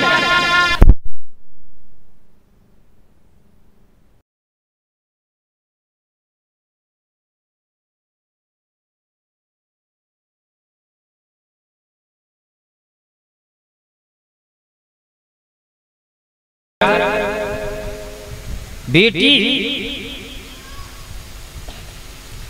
देखो एक बड़ा सुंदर भाव है। बेटी चाहे तो सर्व सामर्थ्य है, सुजस धवल कह सबको और पुत्री पवित्र किए कुल दो। दो कुल का उद्धार करने वाली बेटी है, दो कुल का। इसलिए जो बिटिया होती है ना, घर की तितली और तितली के भांति घर में चहचहाती है। फूलों की शोभा तो तब है जब उसमें तितलियों का आगमन हो। माता पिता वही फूल है और तितलियां ये बेटियां। विवाह, रेवती के विवाह का समय जब आया तो महर्षि प्रमुख को चिंता हुई कि किससे और कौन होगा जिससे मेरी इस कन्या का विवाह हो। तो प्रमोच नाम के ऋषि ने अग्नि देवताओं को प्रसन्न करके अग्नि स्वाहा कहकर अग्निदेव को प्रसन्न किए। अग्नि देवता से कहे, हे देव, आप ही मुझे बताएं कि मेरे इस पुत्री के योग्य वर कौन होगा। कहे, मुनिवर आप चिंता ना करें, इसके लिए वर तय हो चुका है। बोले कौन? एक दुर्दम नाम का राजा आएगा, दुर्दम, जो जितेंद्रिय प्रजाओं में पिता के भांति प्रजा का पालन करने वाले, नित्य भगवत निष्ठा में जिनके चरण, जिनके मन लगे रहते हैं, जो सदैव उदारवादी परोपकार का हृदय लेकर के जीवन व्यतीत करते हैं, ऐसे राजा दुर्दम के साथ इनका विवाह होगा, ये सुनिश्चित हो चुका है। अग्निदेव ने आशीर्वाद दिया। इतने में राजा दुर्दम कुछ समय बाद उसी मुनि के आश्रम की ओर आए। प्यास लगी तो ऋषि प्रमुख के आश्रम में आए। प्रमुख ऋषि तो अंदर में थे, कन्या बाहर थी रेवती। कहे, देवी हमें प्यास लगी है, कृपा जल पिला दो। रेवती जल लेकर के समीप आई। महाराज प्रमुख ऋषि ने जब देखा, कहा कि हे राजन, ये तुम्हारी भार्या है, पत्नी है। के मुनिवर, मेरा आगमन तो अभी अभी हुआ है और आप ये क्या बात कर रहे हैं? कैसी विडंबना ये? बोले अग्नि देवता ने मुझे पहले ही वर्णन कर दिया है कि ये तुम्हारे भरे का, इसलिए मेरी बेटी को आप पत्नी के रूप में स्वीकार करें। प्रमुख ऋषि ने दुर्दम नाम के राजा के साथ विवाह तय कर दिया, लेकिन रेवती ने एक शर्त रखी। कहे, पिताजी मेरा विवाह तो हो, लेकिन रेवती नक्षत्र में ही मेरा विवाह हो। रेवती नक्षत्र में विवाह हो। और चूंकि अभी तक आकाश में 27 नक्षत्र में से एक नक्षत्र गायब है, रेवती नक्षत्र है। बोले बिटिया, 27 में रेवती श्रापित होकर के पृथ्वी में गिर गई है और रेवती में तुम विवाह करने की इच्छा कर रही, कैसे संभव है? बोले आप सर्वसमर्थ हैं। तो प्रमुख नाम के ऋषि ने ऐसा तब बल का प्रभाव दिखाया कि तपस्या के प्रभाव से रेवती नक्षत्र को पुनः जिस समय नक्षत्र मंडल में स्थापित करते हैं, उस समय भी तमाम देवता दुम्द बाजा बजा करके जय जयकार की। बोले जगत जननी दुर्गा महारानी की जैसे ही नक्षत्र मंडल में स्थापित किए, सुंदर विवाह संपन्न हुआ। विवाह संपन्न होने के बाद दुर्दम राजा ने अपने स्वसूर प्रमुख मुनि से कहा कि मुनिवर मुझे आशीर्वाद दें कि मेरे इस पत्नी के गर्भ से यदि संतान हो तो ऐसा संतान हो कि आने वाले वो पृथ्वी का अधिपति हो, इस पृथ्वी में एक छत्र होकर के राज करे, ऐसा महान प्रतापी और भगवत निष्ठ संतान मेरी पत्नी के गर्भ से। प्रमुख ने आशीर्वाद दिया, बोले राजन 5 बार श्रीमद् देवी महाभागवत का कथा यदि श्रवण कर लोगे, केवल 5 बार, कामना पूर्ति के लिए अगर 5 बार श्रवण करोगे तो निश्चय है तुम्हारे घर में सुंदर एक पुत्र का जन्म होगा। समय आया और इनके घर में लोमस नाम के ऋषि का आगमन हुआ और लोमस ऋषि के द्वारा आदर सत्कार पूर्वक राजा दुर्दम ने उच्च सिंहासन दे करके श्रीमद् देवी महाभागवत की कथा 5 बार श्रवण किए। आगे चलकर इसी रेवती के गर्भ से रेवत नाम के महान प्रतापी पुत्र का जन्म हुआ, जिससे वो पृथ्वी का कल्याण करने वाला हुआ, प्रजाओं का पालन करने वाला हुआ, प्रजाओं का पालन करने वाला हुआ। राजा दुर्दम सहित रेवती मां भगवती के बारंबार आराधना किए, बारंबार जय जयकार करते हैं।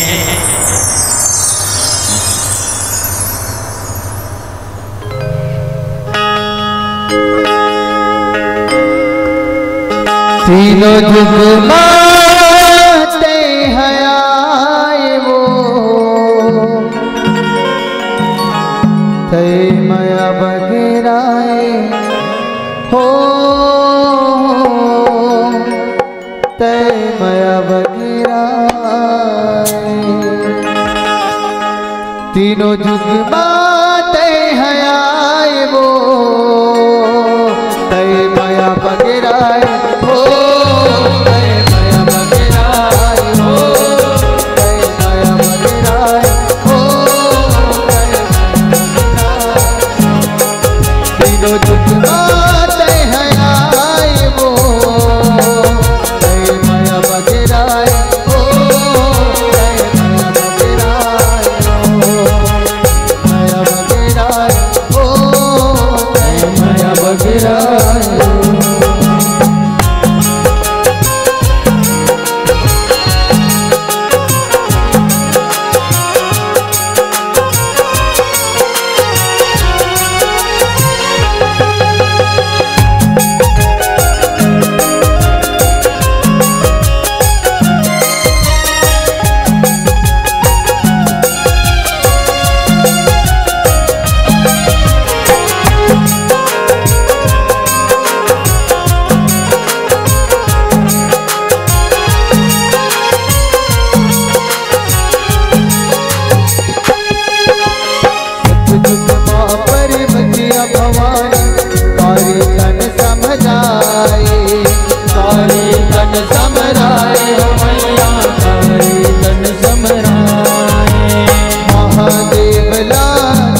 पर दुर्मत के बेटे दुर्मत ही कहाए, दुर्मत ही कहाए ओ मैया, दुर्मत ही कहाए।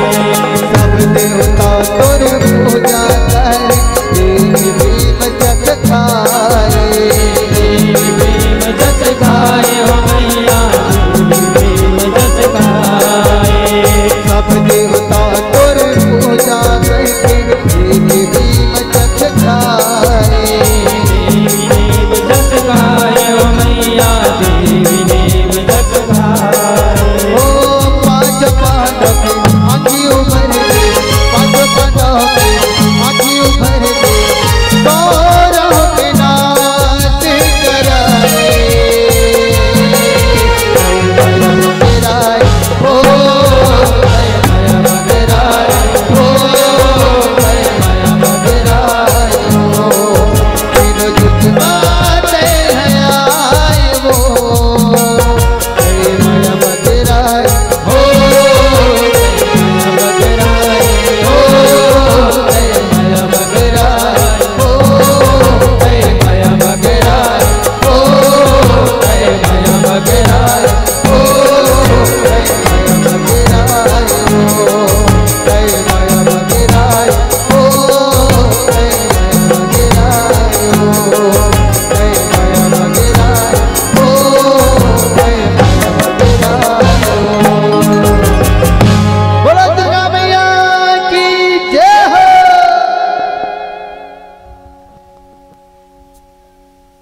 जब से रेवती के रेवत नाम के पुत्र हुए, तब से उनके पूरे राज्य में भगवती की आराधना शुरू।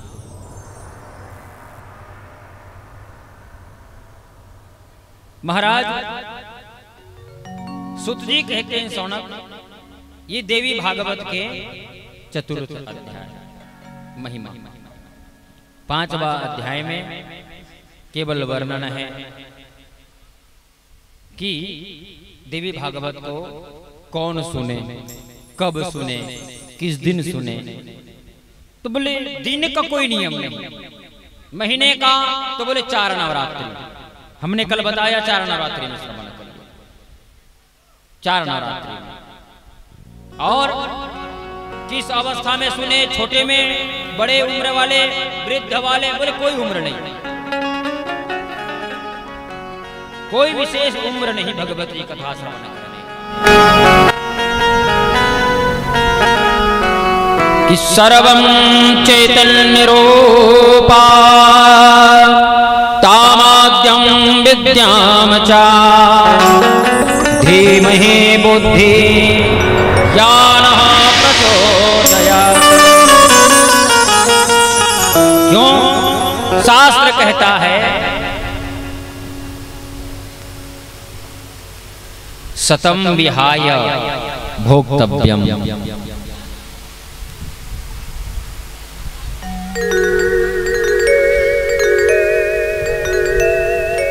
सतम विहाय भोक्तव्यम, ध्यान से सुनिएगा। 100 काम छोड़ करके भोजन करना चाहिए, 100 काम छोड़ करके भोजन करना। सुनना, सतम विहाय भोक्तव्यम, 100 काम छोड़ करके भोजन करना। और सहस्त्रम स्नानमाचरे, 1000 काम छोड़ करके पहले स्नान करना।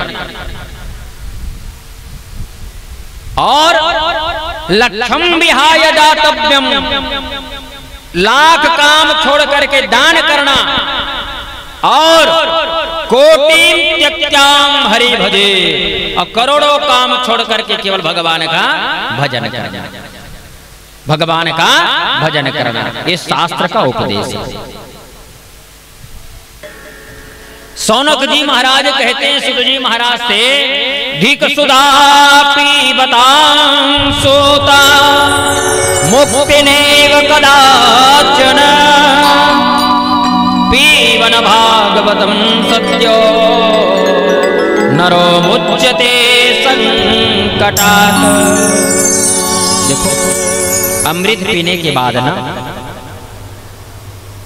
अमृत पीने के बाद व्यक्ति मरता नहीं, ये बात तो ठीक है, लेकिन कब बोले इसकी एक्सपायरी डेट गई थी। हर चीज की एक्सपायरी डेट है ना, है। छिन्ने च पुण्ये मृतलोकम बसंती। महाराज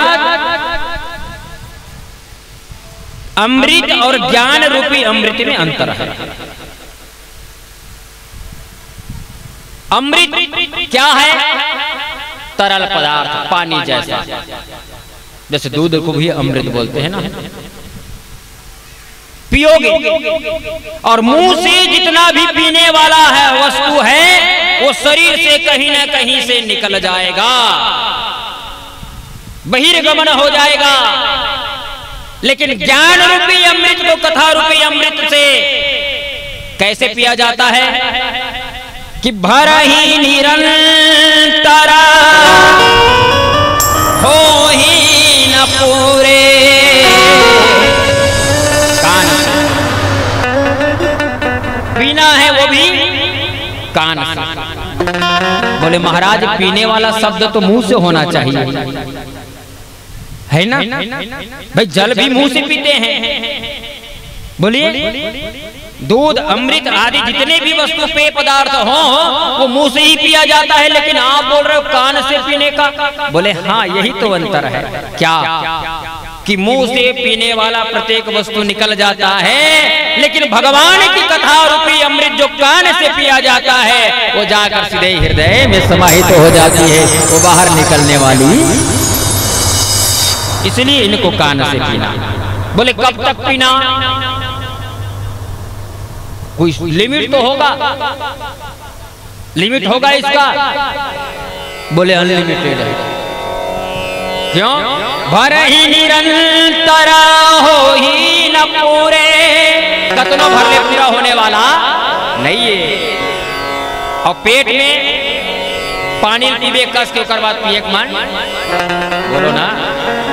दूध लाख पीले कस के ओकर बाद पिए मन, लेकिन भगवान की कथा रूपी अमृत जो कान के द्वारा, श्रवण के द्वारा पिया जाता है वो कभी पूर्ण होने वाला। इसीलिए माताओं इस कथा रूपी अमृत को कान से सुने। कान 8 श्लोक में सुतजी महाराज ने प्रथम स्कंध में प्रथम अध्याय में 8 श्लोक से भगवती की आराधना की। कि नत्वा तद पद पंकजं सुललितं मोक्ति प्रदं योगिना ब्रह्मादेरपि सेवितं स्तुते परे यधेयं मुनीन्द्रैः सदा। ब्रह्माद्यैरपि सेवितं स्तुते पराध्येयं मुनीन्द्रैः सदा। वक्ष्यामद्य सविस्तरं बहुरसं श्रीमद्पुराणोत्तमम्। भगवती की सुंदर आराधना। 18 पुराण और पुराण के लक्षण बताए 5। अच्छा, पुराण क्यों कहा जाता है इसको? पूरा, पूरा यानी पुराना, बहुत पहले का, जो प्राचीन कहते हो ना आप, वो जो प्राचीन विषयों की कथाओं से जो वर्णित हो, घटनाक्रमों से जो वर्णित हो, उसी को पुराण कहा गया। और इसमें 5 लक्षण है। सर्गश्च प्रतिसर्गश्च वंशो मनवंतराणि च। 5 लक्षण क्या हैं? पहला है सर्ग। सर्ग यानी जो महामाया, महाशक्ति है, जब जब विपदा आपदा संकट पड़ती है तब यही रूप धारण करके स्वयं आती है। महाकाली, महालक्ष्मी और महासरस्वती के रूप में। काली संहार करने के लिए, लक्ष्मी धन वैभव सुख का भंडार भरने के लिए, और जीवन में ज्ञान रूपी दीपक जलाने के लिए माँ भगवती सरस्वती का प्रादुर्भाव होता है। ये 3 महादेवी हैं। यज्ञ के समीप में अगर जाएंगे तो वहां चतुष्षष्ठी योगिनी है, 64 योगिनी, उसमें काला और लाल और श्वेत 3 रंग होगा। ये 3 रंग 3 महादेवी की, इनके नीचे ही 64 योगिनी निवास करती है। जब वो अपने रूप को स्वयं लेकर के जगत कल्याण के लिए आती है तब ये सर्ग कहलाता है। और जब अपन स्वयं न आकर के दूसरे को इस कार्य के लिए प्रेरित करती है, जैसे ब्रह्मा विष्णु और शिव महेश, इन तीनों को प्रेरित करती है, तब ये प्रतिसर्ग कहलाता है। वंशो मनवंतरानि चः, जिसमें वंश का चरित्र हो वो मनवंतर है। और वंश का चरित्र और वंशानुचरितम, जो मनवंतर के बाद जिनका जन्म हुआ उनके वंश के चरित्र का वर्णन होता है। 18 पुराण है, गिनना बड़े भाव से। मद्वयम, माँ अक्षर से 2 पुराण, मत्स्य और मार्कंडे। मद्वयम, भाद्वयम, भा अक्षर से 2 पुराण, भविष्य और भागवत। ये भागवत यही भागवत दोनों अलग नहीं, एक ही है। माद्वयम, भाद्वयम, बात्रयम, बा अक्षर से 3 है।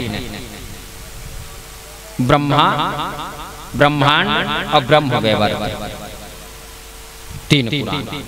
वा चतुष्टकयम, वा अक्षर से 4 पुराण है।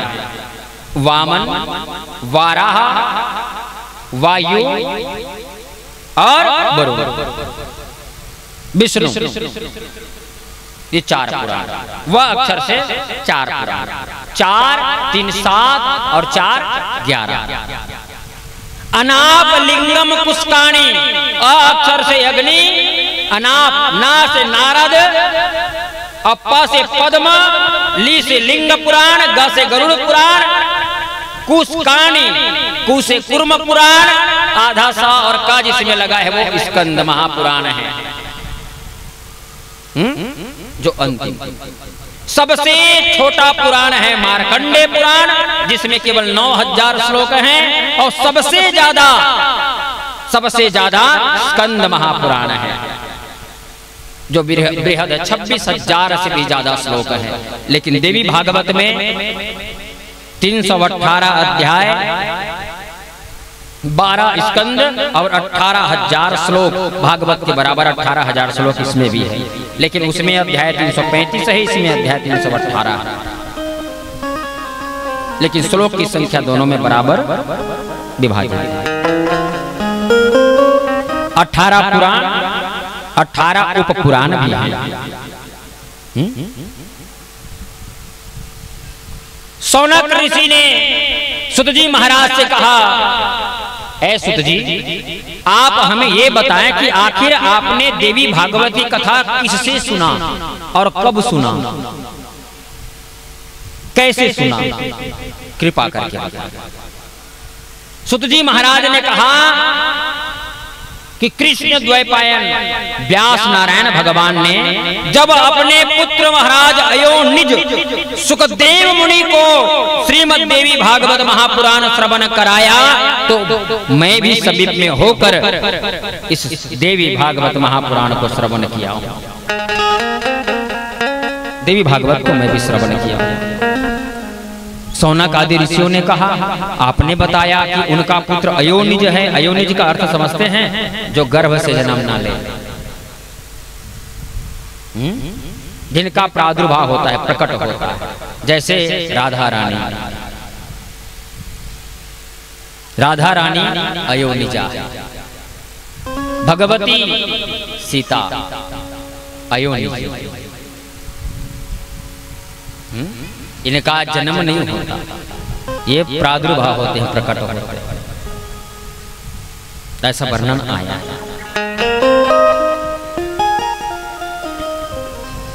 तो अयोध्या सुखदेव मुनि ने आखिर व्यास नारायण से कथा श्रवण कैसे सुनी, कैसे सुना, कृपा करके बता।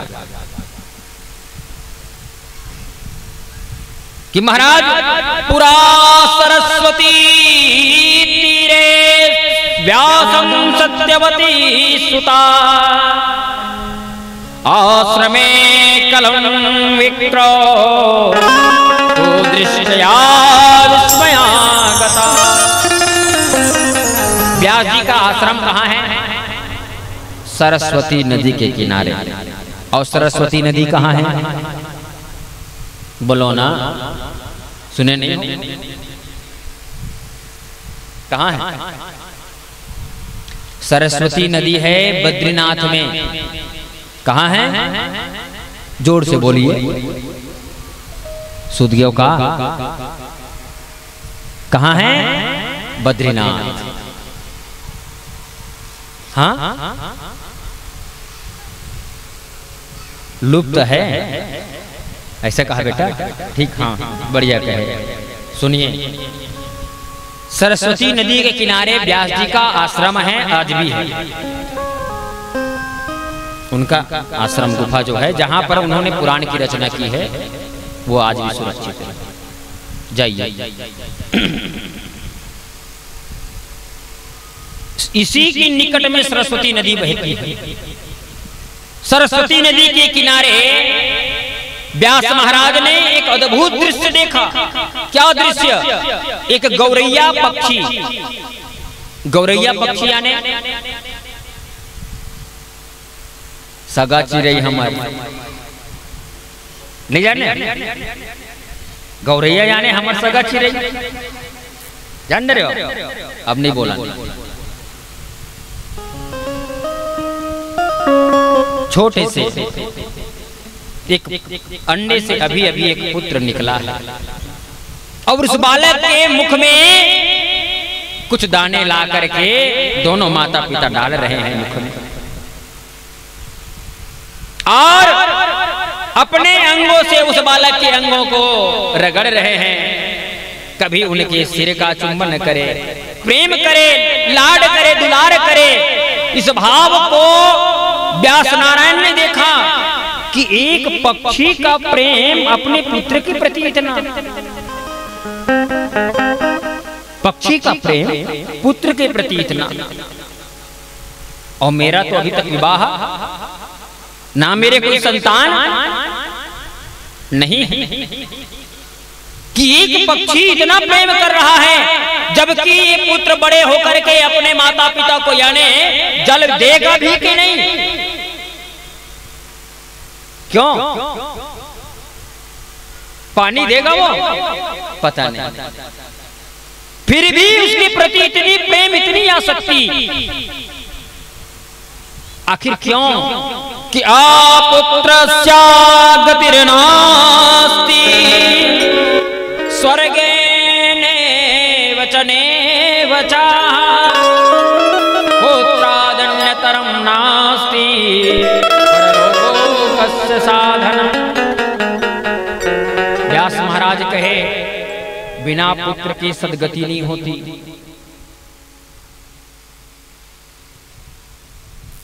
क्यों? बोले वही तो अंतिम कपाल क्रिया करता है ना। क्यों भैया? और धनम विपुलम गेहे पात्राणि विविधानि च मंदिरम सुंदरम चेत को वस्य स्वामी भविष्यति। जीवन भर याद नहीं आई, लेकिन मरे के समय याद आई। कब? घर में कोनो नहीं है, अब मैं चल दूं ते घर ला देख रेख करने वाला रीत ही रही कर मन। अंतमति सुगति, सोचत सोचत अपन पुत्र के या पुत्री के बारे में मृत्यु को प्राप्त हो जाएगा। और मरने के बाद गंगा में जाकर अस्थि विसर्जन करने वाला कौन? कोई नहीं। पिंडदान करने वाला कोई नहीं, और तो और पितर पाख में श्राद्ध तर्पण करने वाला कौन नहीं। अच्छा, अभी अभी निकला है पितर पक्ष, मानता हो नहीं पितर? कौन कौन मानता बताओ?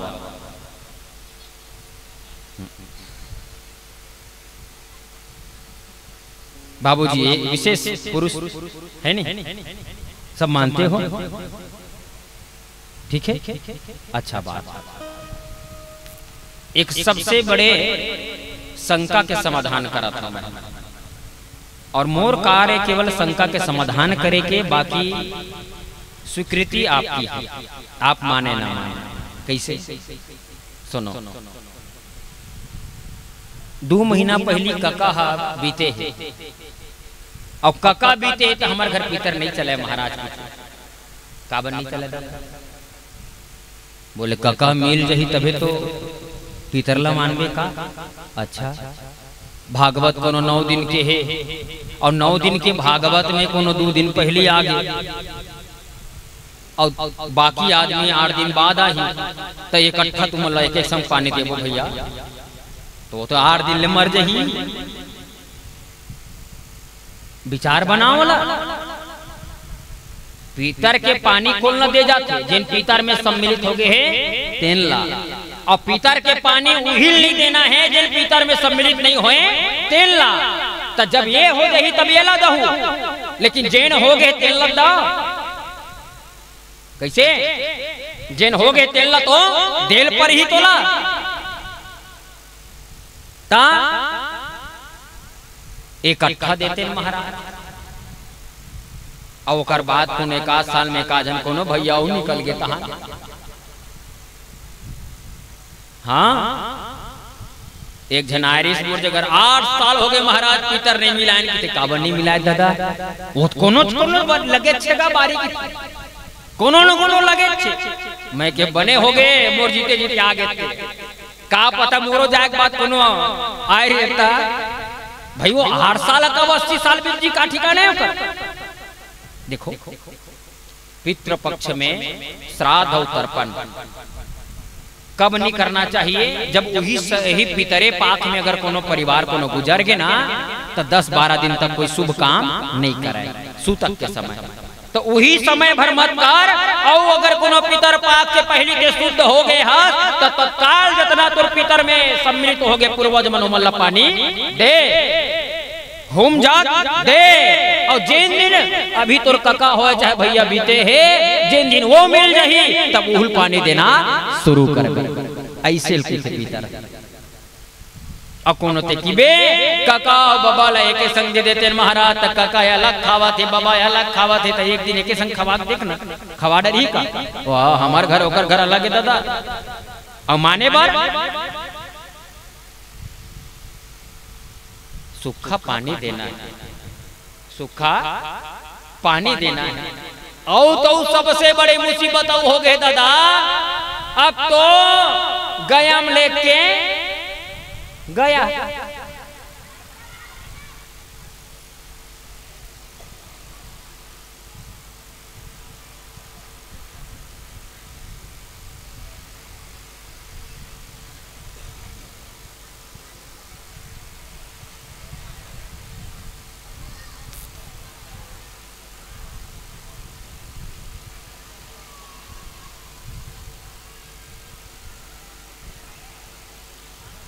गया में लेके गया, चढ़ा दे महाराज की। अरे दादरी चढ़ा दे का भारी ताकत है भाई, तो चढ़ा दे अपन पितर। हाँ, मानना पड़िए अपन पितर ला चढ़ा देते, बहुत बड़े ताकत वाले हो। कैसे भैया? हाँ, चढ़ा दे महाराज, ऐसे चढ़ गए। अच्छा, तो ये बता घर में बिहाव करबे कबू? हाँ, करबो काबर नहीं करो महाराज, लड़का मन योग्य हो तो बिहाव करे लगी। तब बिहाव जब करबे तो बिहाव में 3 दिन होते, 3 दिन होते नहीं दाई। पहले दिन तेल माटी जिला चुरमाटी और तेल हरिद्रा लेपन की था। और दूसरा दिन होते मायन, मायन यानी मातृका पूजन, जेला की थन पितर निमंत्रण। पितर के निमंत्रण होते नहीं हुए दादा, बतावा ना होते ना, तब पितर तो चढ़ गए है। अब जोरा तरेल निशानी लगावे सब उतरबे की कि हमार डहान निशानी लगा देते हैं, बता ना भाई, वो चढ़ गए हैं, उतर ही वहां।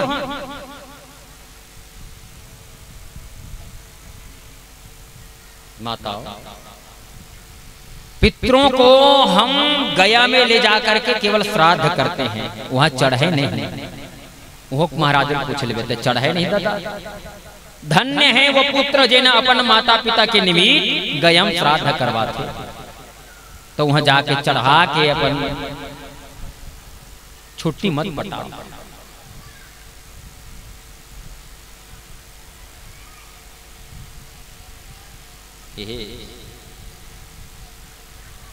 गोधूली बेला शुरू होगी।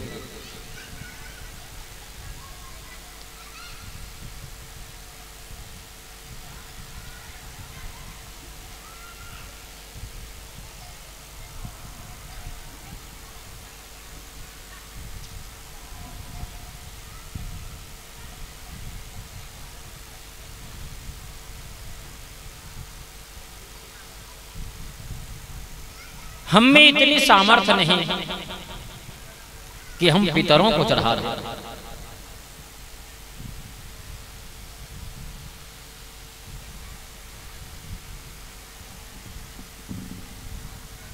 थोड़ा रोज जाते हैं।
कथा लाइव कर रहे थे, कथा लाइव कर रहे थे, अपलोड करके तो लाइव करते।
बोल गौ माता की।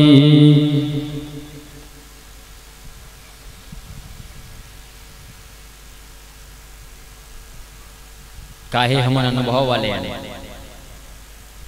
राम जय राम जय जय राम, श्री राम जय राम जय जय राम, श्री राम जय राम जय जय राम, बोलो श्री राम जय राम जय जय राम, बोलो श्री राम जय राम जय जय राम, बोलो श्री राम जय राम जय जय राम, बोलो श्री राम जय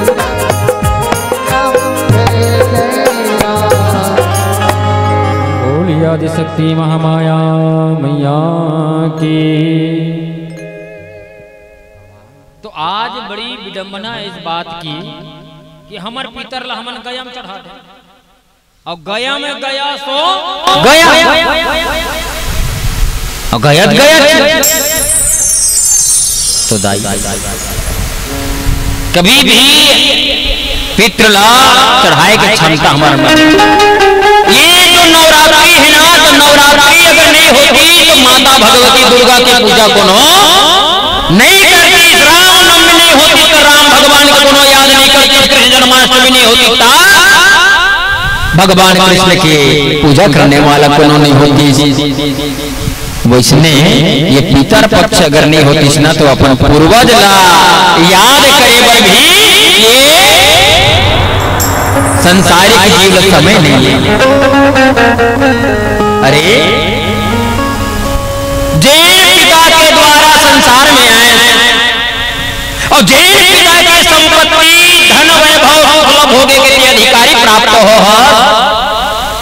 का वो कर लिए 15 दिन तो ऊपर कठिन पड़ा था। और कहा लेवा तो भेजते का टैक्स ऊपर डालना नहीं भेजा ना, कुछ नहीं, कम से कम याद करना, कम से कम याद करना, सुमिरन करना। लेकिन उन करे के समय साल में 365 दिन में 365 दिन में 350 दिन तोरे और 15 दिन पितर के ले बता। नारियल ला धर के भगवान में तोड़े चढ़े, लेकिन नारियल ला चढ़ाया सतना और अपन पर रखे। बोलो ना भगवान ला देख चढ़ा दे नान मन ये दे चढ़। अब बाकी है भगवान घर ठीक है, कम से कम चढ़ाए तो स्वीकार है। तो कम से कम अपन भीतर ला याद करे बड़ी 15 दिन बनाएगी पुरखा मन के हमर सोचता समय तब पूर्वज ला याद करे। काबड़ बाढ़ ही पुत्र पिता के धर्म।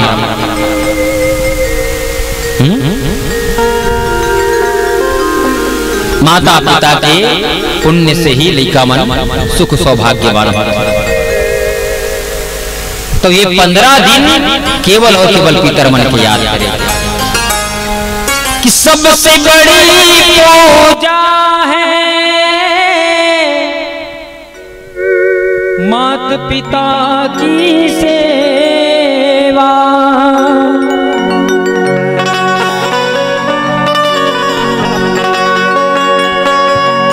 सबसे बड़ी पूजा है माता पिता की सेवा। सबसे बड़ी पूजा है मात पिता की सेवा। किस्मत वालों को ही मिलता है मौका।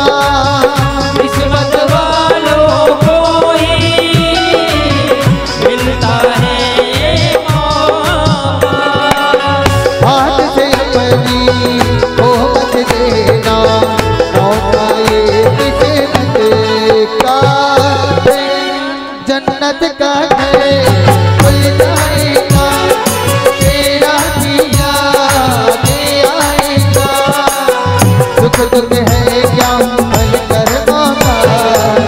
जैसी करनी वैसी भरनी, करनी वैसी भरनी, जैसी करनी वैसी भरनी, जैसी करनी वैसी भरनी।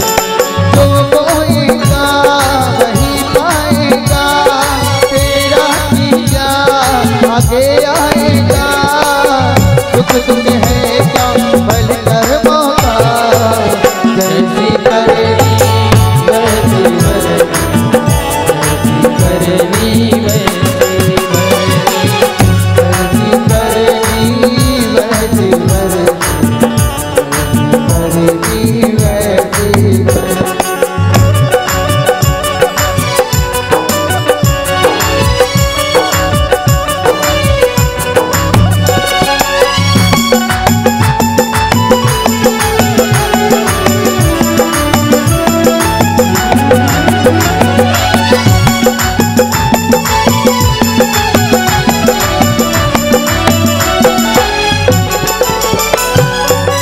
शाहिन पूजे मूरत शाहिन तीरथ जाए। शाहिन पूजे मूरत शाहिन तीरथ जाए। माता पिता के तन पर सारे देव समाए। माता के तन पर सारे देव समाए।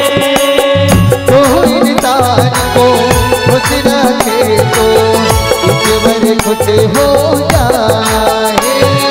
भगवान तुझको मिल जाएगा तेरा किया आगे आएगा। सुख दुख है क्या भल कर मौका। जैसी करनी वैसी भरनी, जैसी करनी वैसी भरनी, जैसी करनी वैसी भरनी, वैसी भरनी। जो बोएगा वही पाएगा तेरा किया आगे आएगा। सुख दुख है क्या भल कर मौका। जैसी करनी वैसी भरनी,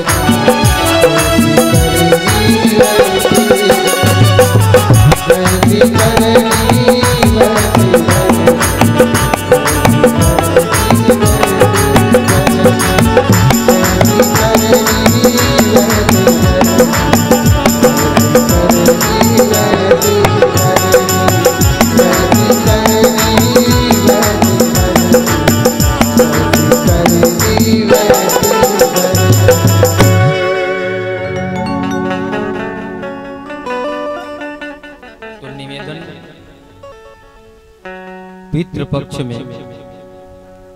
अच्छा एक और बात,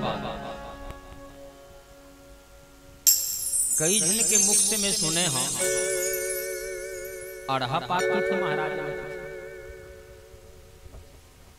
सुने हो तुम ढान की थे नहीं कहा हम ढान की थे भाई, अड़हा पाक इसी की अड़हा कौन है? अपने माँ बाप ने बोला सकते, विचार करो ना भाई। पितृपक्ष यानी काकर पक्ष है, केवल हमर पूर्वज के समय के, अब माता पिता मना ही तेल किसी अड़ियड़ हक देते हैं। दूसरा सबसे बड़ी शंका, पितर पक्ष में देवधामी में दिया नहीं जले महाराज। अच्छा घर में कोनो कृष्ण भगवान रखा है और नवरात्रि चलत है, तब नवरात्रि दुर्गा पूजा शुरू करके कृष्ण भगवान ला छुट्टी कर देवे का, तोर छुट्टी दादा हो जी का कैसे? आज कोनो सगाया है और 4 दिन बाद कोनो एक जनऊ सगाया आगे, तो नवा सगा के बने भोजन पानी कर, 4 दिन पहले तो नहीं लागा नहीं मत खाते हैं बंजी का भैया, कुछ नहीं तो करो। तो पितृपक्ष बहुत बड़े अच्छा समय है, ध्यान रखना। जेकर घर में देवता रुष्ट है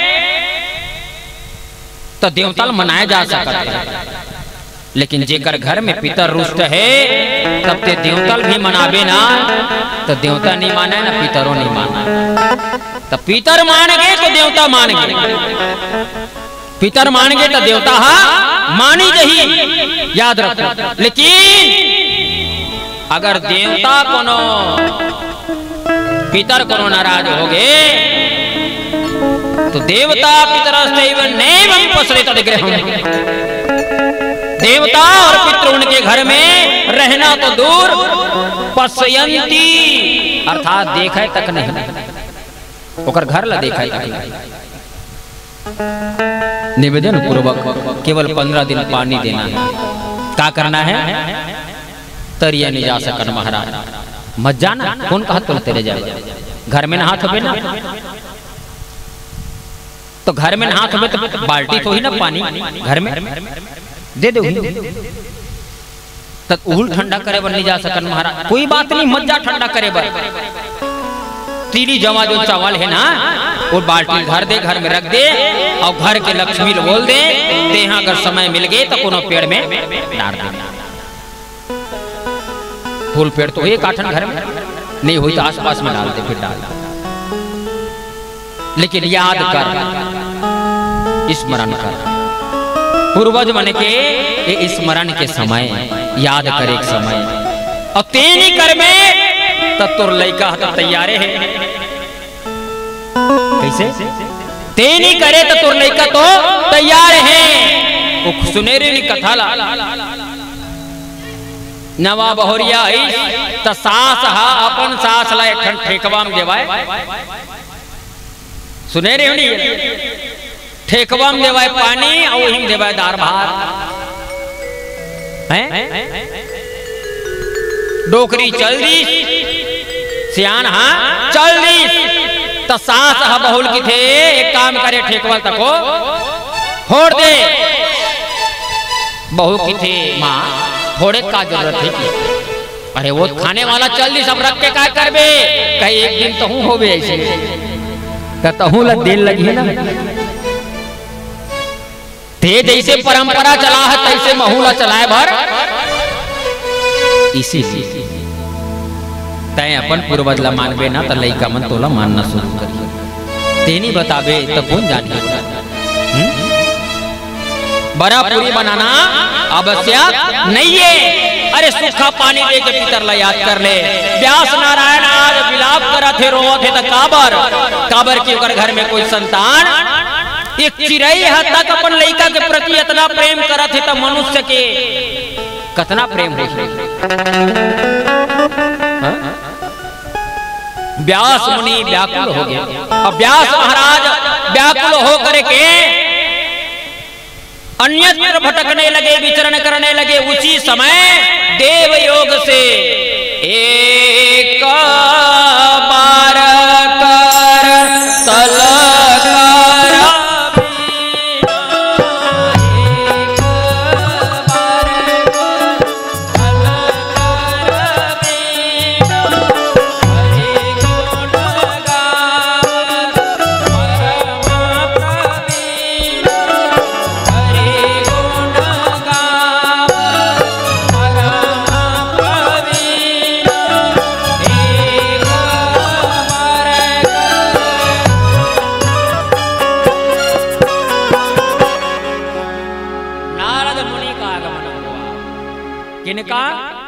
नारद। और नारद सब जानते हैं, नारम ददाति सह ज्ञानम इति नारद, अर्थात जो दूसरे को ज्ञान प्रदान करने का कार्य करें उन्हीं का नाम नारद है। महाराज नारद आकर के व्यास से कहे, व्यास नारायण चिंतित लग रहे हो और तुम्हारे ये जो मुखमंडल है वो चिंताओं की लकीरों से भरा पड़ा है, कारण क्या है? बोले हे मुनिवर, मेरा कोई संतान नहीं है और संतान न होने के कारण मैं दुखित हूं।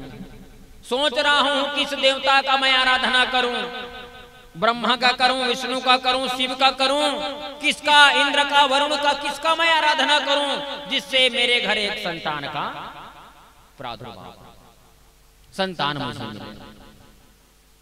समझ नहीं आ रहा है, मन व्यथित है, व्याकुल है। नारद जी ने कहा, आपका मन विस्मित है ना, तो सुनिए, आप किसी के शरण में नहीं जाइए। अन्यथाम शरणाम नास्ति, किसी अन्य की शरण में जाने की आवश्यकता नहीं, केवल भगवती की शरणागति ही स्वीकार कर ले।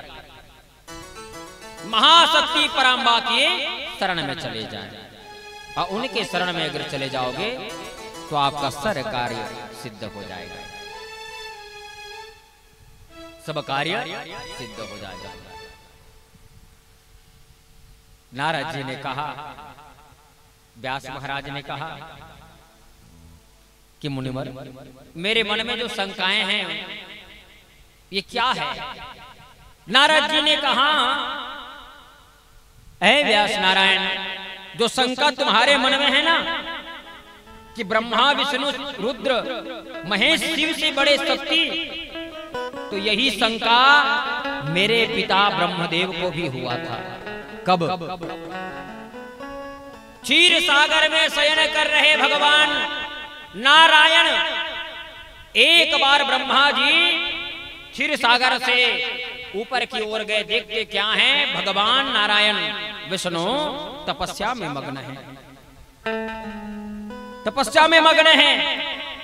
ब्रह्मा जी ने कहा कि आज तक मैं भगवान नारायण को ही सबसे बड़ा देवता मानता था, लेकिन ये भी तपस्या में है, यानी हो ना हो इनसे भी बड़ा कोई है, तभी तो उनकी आराधना कर रहे हैं। ब्रह्मा जी ने जाकर भगवान नारायण से कहा, हे नारायण, मैं आपके नाभि कमल से उत्पन्न हुआ हूं, आज तक मैं ही आपको सर्वोपरि मानता था कि आप ही जगत के पालन करता, संहार करता और सृष्टि करता है, लेकिन आपसे भी बड़े कोई है, कोई आपसे भी बड़े हैं? बोले हाँ। कौन? कि तस्मान्नाहं स्वतंत्रोऽसि सत्याधीनो वस्मि सर्वथा। सुनिए ब्रह्मदेव, तामेव शक्ति सततम ध्यायामि निरंतरम। जिस योग माया की शक्ति से वशीभूत होकर मैं 4 महीने तक योग निद्रा में रहता हूँ। अभी चलत ना चातुर्मास भगवान विष्णु शयन करत, तो योग निद्रा यानी ये भगवती के द्वारा प्रेरित है, देवी के द्वारा। जैसे बिना आधार के वस्तु निराधार हो जाती है, वैसे ही बिना शक्ति के जीव निराधार हो जाता है। उसी परम शक्ति का मैं ध्यान कर रहा हूं, जिनके कारण मैंने मत्स्याकुर्मो वाराह नरसिंहश्च वामनाः। ये बताओ, मछली की योनि अच्छी है? मछली बनना किसी को पसंद है क्या? भगवान विष्णु ने कहा मैंने बना, मैं बना हूं। क्यों? इसी योग माया की प्रेरणा से। कुर्म कछुआ बनना पड़ा मुझे, क्यों? इसी योग माया शक्ति के माया में वशीभूत होकर के। और और तो और सबसे निष्कृष्ट कहने वाला वाराह सूकर का अवतार मैंने लिया। किस लिए? इस देवी के कारण। इस देवी के कारण मैंने सूकर का रूप धारण, वाराह का रूप धारण किया है। ऐ ब्रह्मदेव, आपको तो ज्ञात है, इसी माया के वशीभूत हो करके, इसी माया के वशीभूत हो करके मधु कैटव से मैंने 5000 वर्ष तक युद्ध किया है। कितने हजार? 5000 वर्षों तक घरा युद्ध किया है। और इसी माया के वशीभूत हो करके मेरा ये सिर कटा और मैं हयग्रीव बन गया। है यानी घोड़ा, है यानी घोड़ा। मेरा जो मुख है वो कट करके गिर गया और मेरे शरीर में घोड़े का सिर लग गया।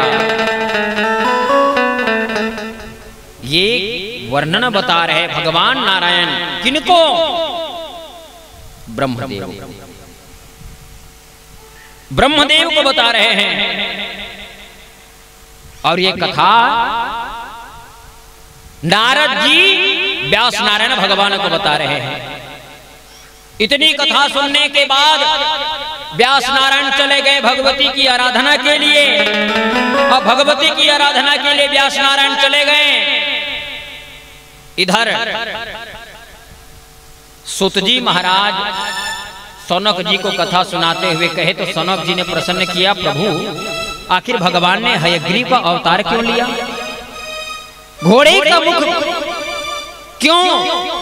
और 5000 वर्षों तक युद्ध कहाँ है आपने, कैसे संभव है?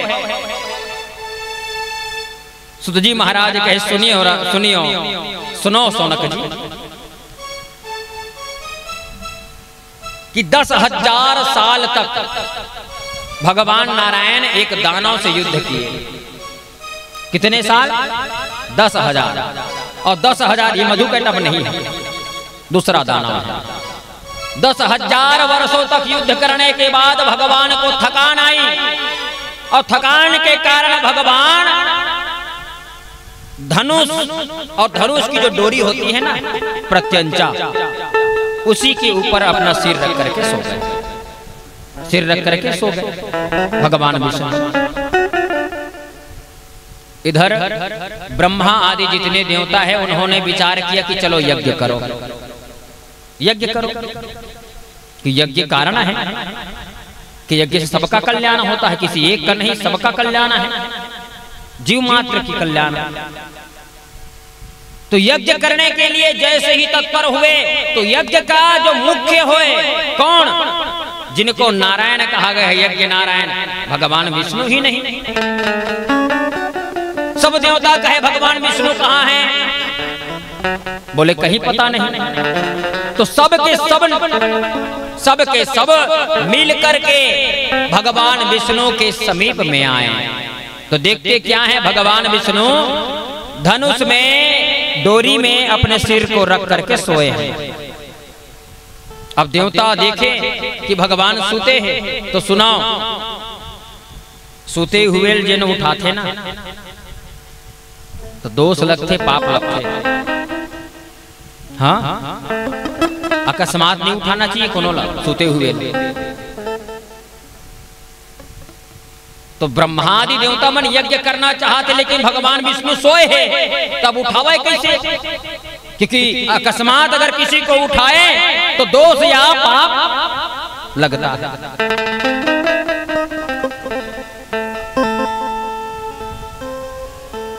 आइए पूज्य चरण आचार्य जी का, ब्राह्मणों का हमारे यज्ञ मंडप में सुंदर शुभागमन हुआ है। तालियों की करतल ध्वनि के द्वारा इनका वंदन करे। बंदों प्रथम महीसुर चरण और मोह जनित संशय सब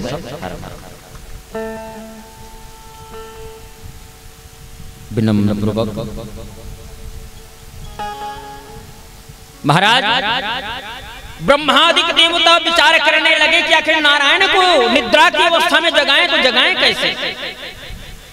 तो ब्रह्मा जी ने वहीं पर, ये सृष्टि करता है ब्रह्मा ना, याद रखना।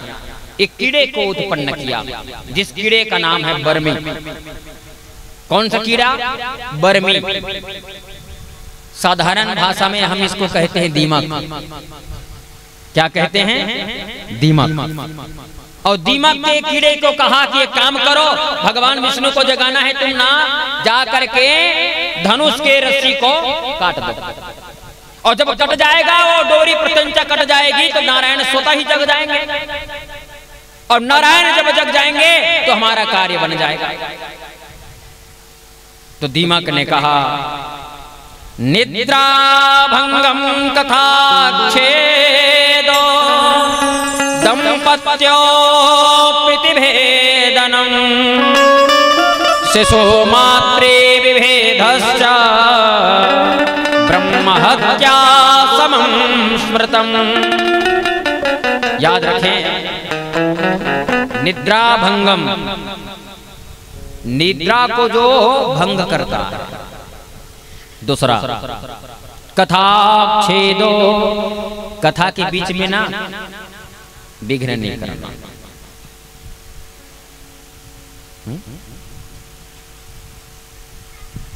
क्योंकि श्रवण करने के 3 नियम है कथा।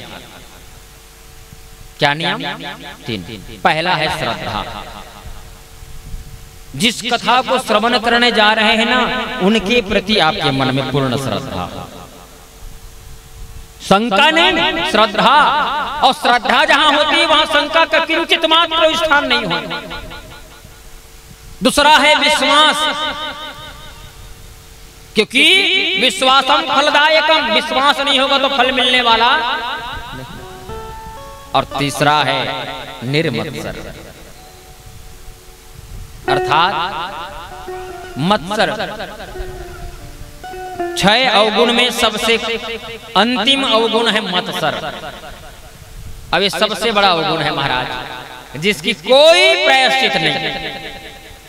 मत्सर का तात्पर्य होता है यह, मत्सर का अर्थ होता है कि कोई अच्छा व्यक्ति अगर आस पड़ोस में सज्जन व्यक्ति हो, जिसमें कोई अवगुण नहीं, बुराई नहीं, लेकिन हम दिन भर उनकी बुराई निकालने के लिए कैसे इसकी बुराई निकाले, कैसे कमी निकाले, बस उनके लिए हम ढूंढते रहते हैं।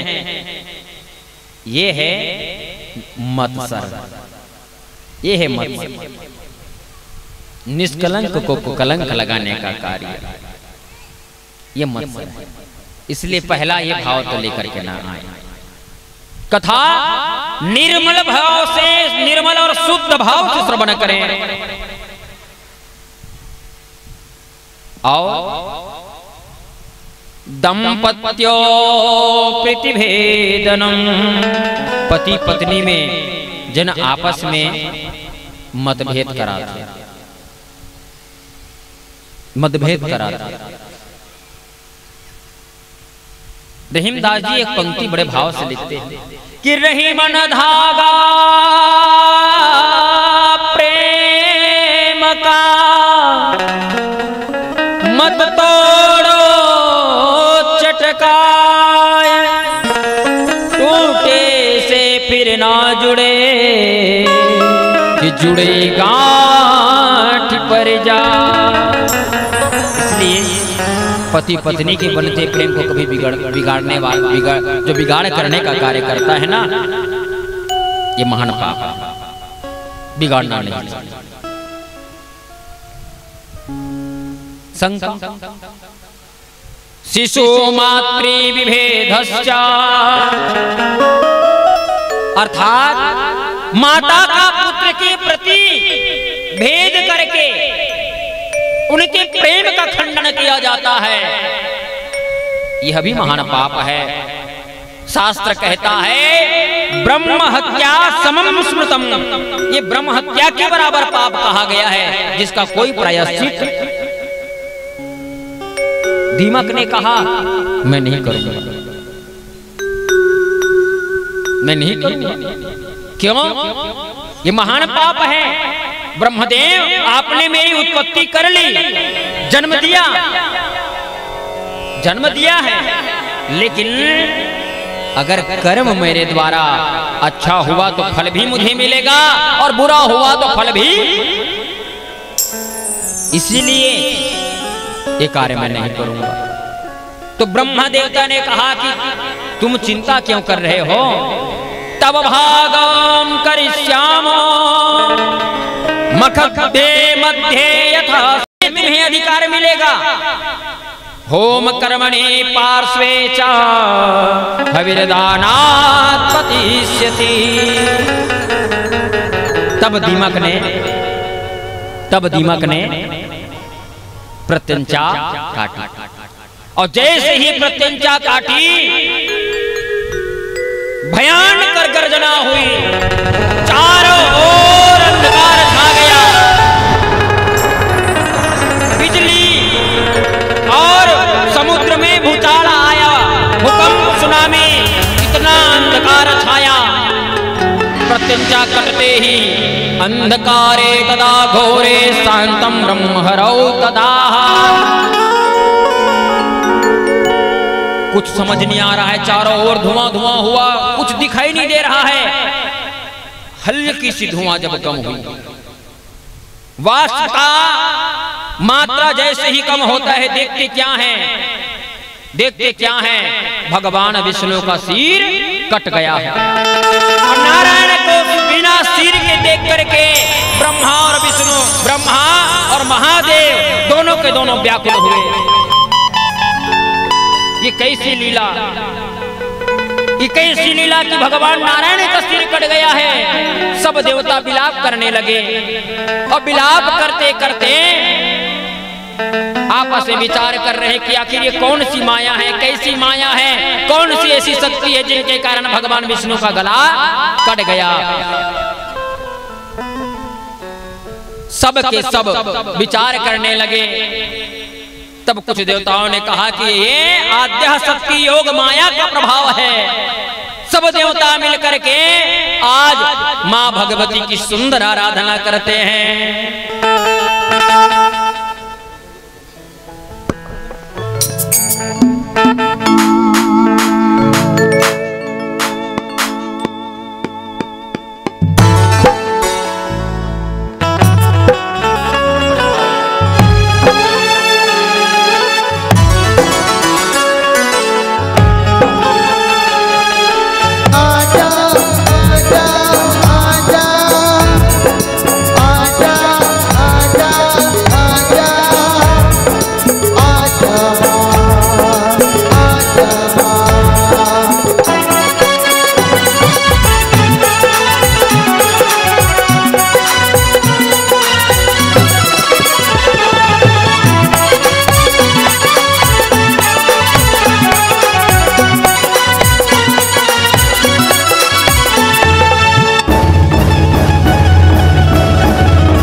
जय जय माँ, जय जय माँ, जय जय माँ। भक्ति में तेरी मैंने जीवन की सारथी, पल पल जपी है मैया माला तेरे नाम की।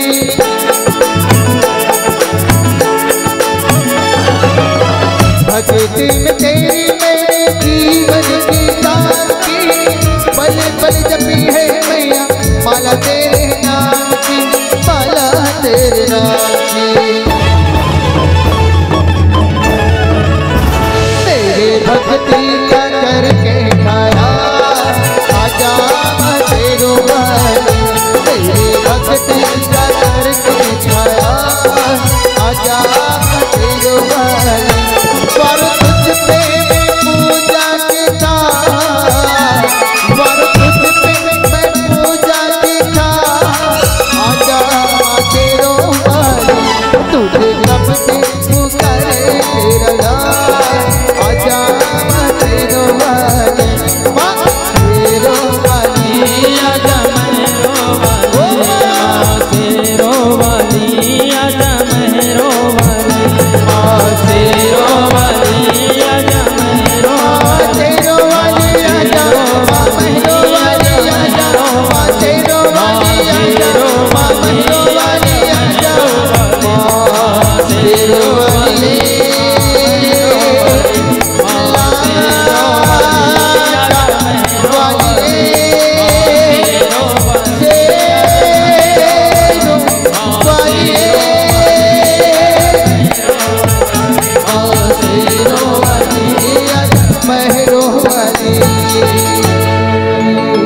जयकारा शिरोलीना बोल सच्चे दरबार की। देखो का तो जय बुलाते होगा, जय कहा बोल दुर्गा मैया की। हाँ ये ऐसे कहते कि नमो देवी महामाया, विश्वोत्पत्ति करे शिवे, निर्गुणे सर्वभूतेषु मातर शंकर कामदे। देवता आर्त भाव से माँ भगवती की जब पुकार किए, और जिस समय माँ आद्या पराम्बा जगत जननी त्रिपुर सुंदरी अष्टभुजा लेकर के देवताओं के समक्ष प्रादुर्भाव होती है, उस समय भी तमाम देवता दुम दुमी बाजा बजा करके जय जयकार करते हैं। बोल जगत जननी दुर्गा मैया की।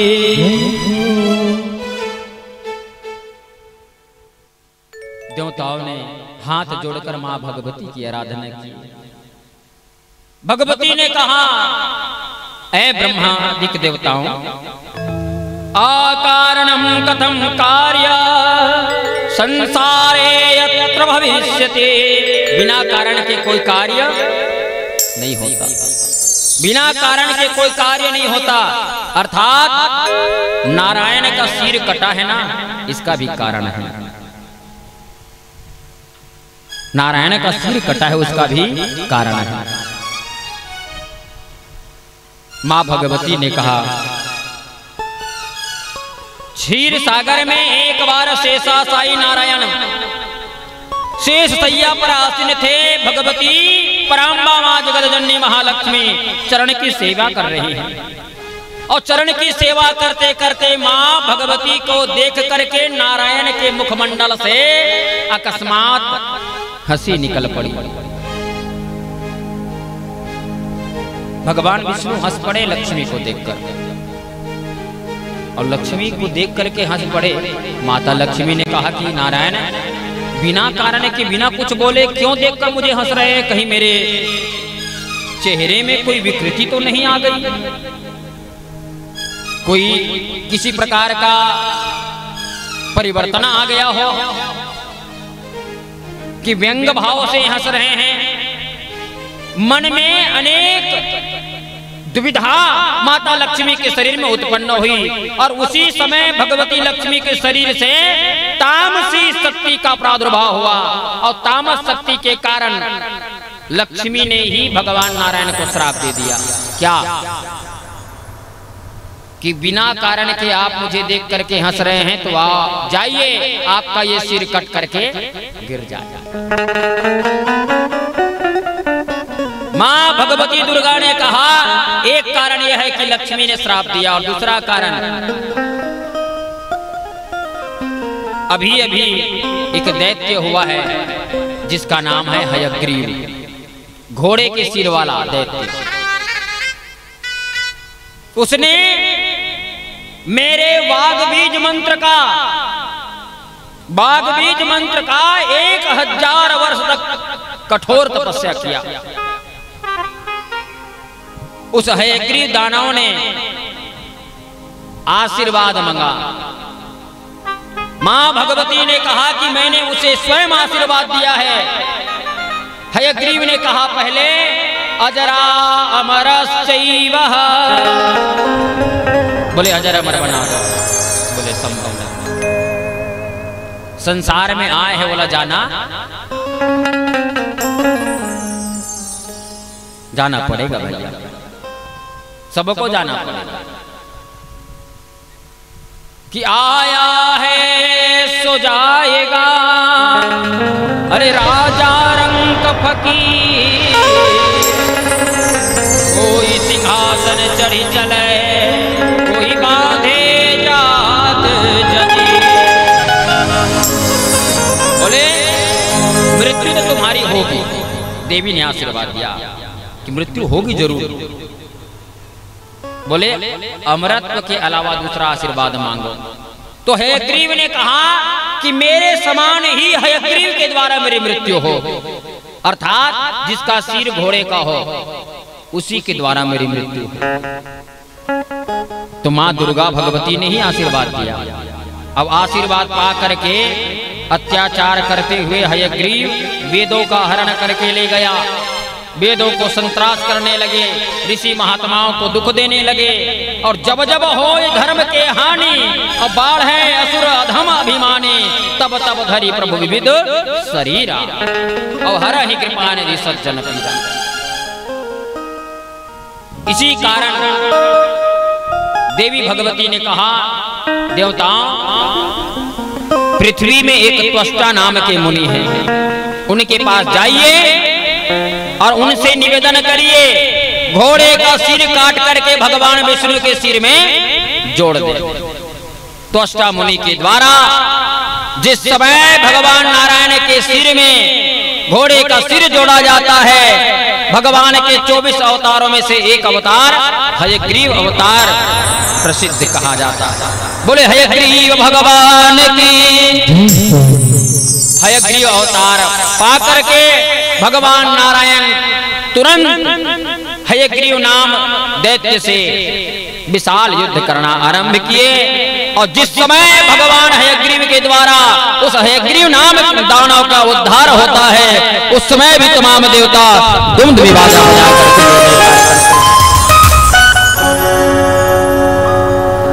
बोले जगजननी जगदम्बा भवानी की।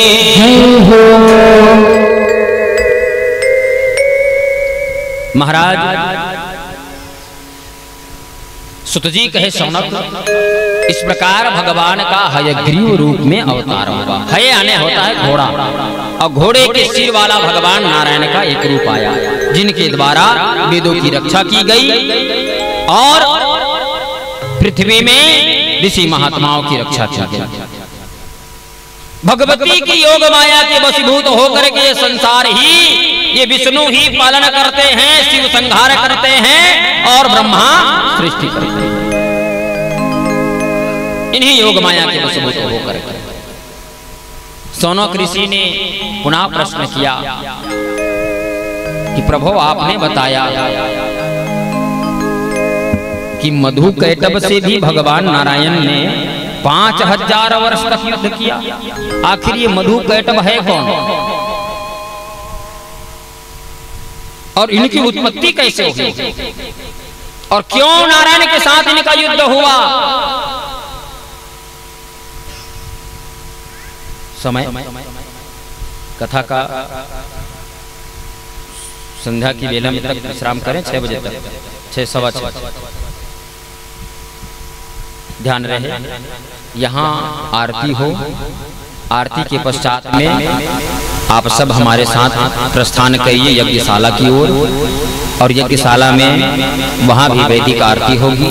और वैदिक आरती के बाद में यज्ञशाला की सुंदर आचार्य के द्वारा आचार्य चरणों के साथ साथ हम सब एक परिक्रमा करेंगे यथाशक्ति। 1 3 5 7 जगह परिक्रमा करनी है। कल रात्रि की वेला अधिक होने के नाम से उस कार्य को संक्षेप रूप में किया गया, लेकिन आज हम पूर्ववत की भांति करेंगे। मधु के कब कि विष्णु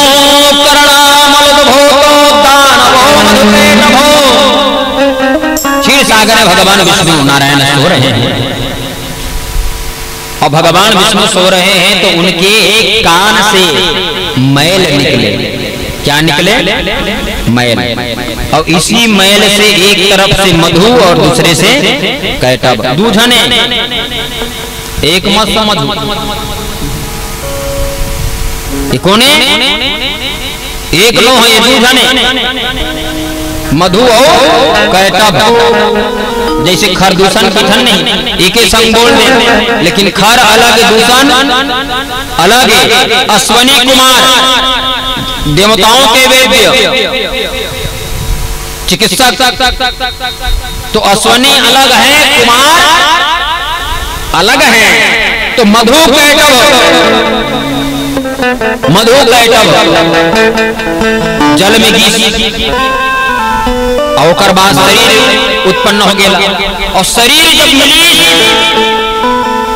तो किथे कि हम कहाँ लाए?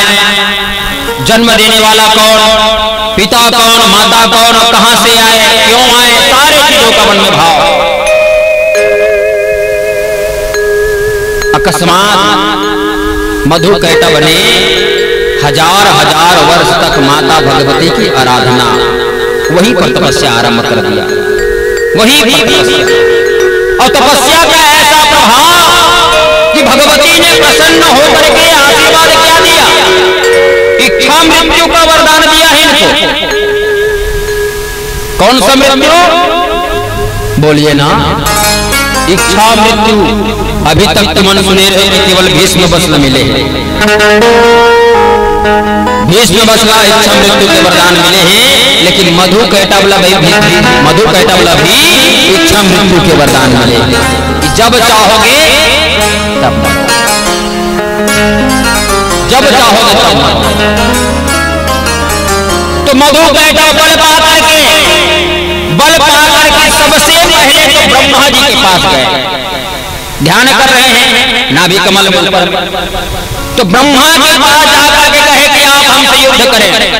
मधु कैटब कहे कि आप हमसे युद्ध करें। ब्रह्मा वहां से अपना आसन छोड़ करके नारायण के पास आए और नारायण के पास आकर के स्तुति करना आरंभ किए।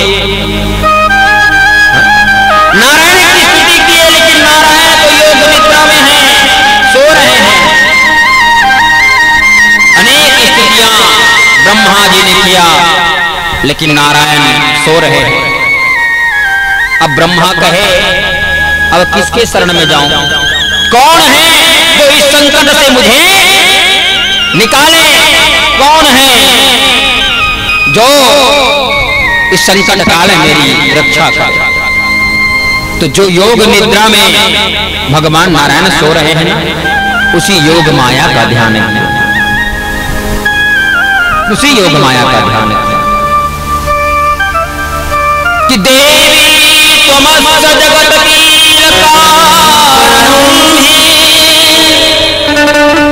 ज्ञातम् मया सकल वेद वचो विरम्बा यद विष्णोरखिल लोक विवेक करता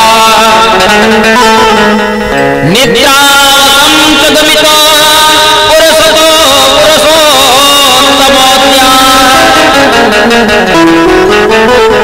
भगवान नारायण जिनके वशीभूत होकर के सो रहे हैं, मैं उन योग माया का ध्यान करता हूँ। ब्रह्मा जी के द्वारा स्तुति जब की गई तब योग माया भगवान विष्णु के शरीर से निकले। और योग माया भगवान विष्णु के शरीर से जब निकले,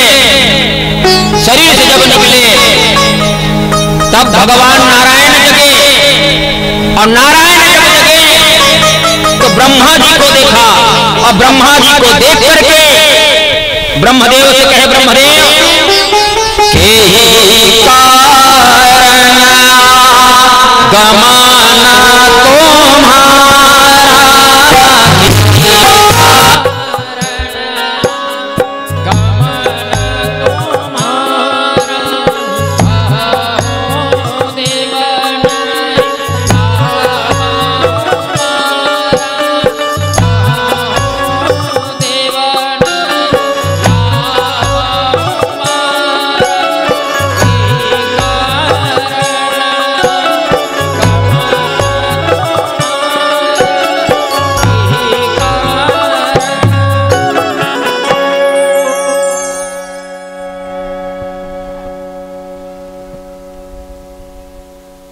के ही कारण आगमन तुम्हारा। ब्रह्मा जी ने कहा कि आप तो योग निद्रा के वशीभूत होकर के शयन कर रहे हैं, इधर मेरा प्राण संकट में है और संकट काल में मैं आपके शरण में आया हूं, आप सो रहे हैं। भगवान विष्णु ने कहा, हुआ क्या बताओगे, हुआ क्या बताओगे? भगवान विष्णु ने जब पूछा तो ब्रह्मा जी ने कहा कि त्वत्कर्णामलोद्भूतो देवदैत्योच मधुकैटभो, आपके कर्ण से दो दैत्य निकले हैं, दो दैत्य मधु और कैटभ, और जिनके कारण मेरा प्राण संकट में है, आपके शरण में मैं आया हूं कि आपके ही कर्ण से निकले हैं। लेकिन आप तो योग निद्रा में हैं, वशीभूत होकर के शयन कर रहे हैं, तब मैं भगवती की शरण में आया। अब भगवती की कृपा से आप योग निद्रा का त्याग करके मेरे समीप आए हैं। तब भगवान विष्णु मधु कैटभ के साथ 5000 वर्ष तक युद्ध किए।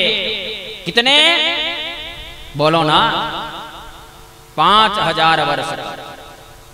अब 5000 वर्ष तक युद्ध जब किए, लेकिन मधु कैटभ मर भी नहीं करे। थक गए भगवान विष्णु, और थक करके भगवान नारायण बैठ गए।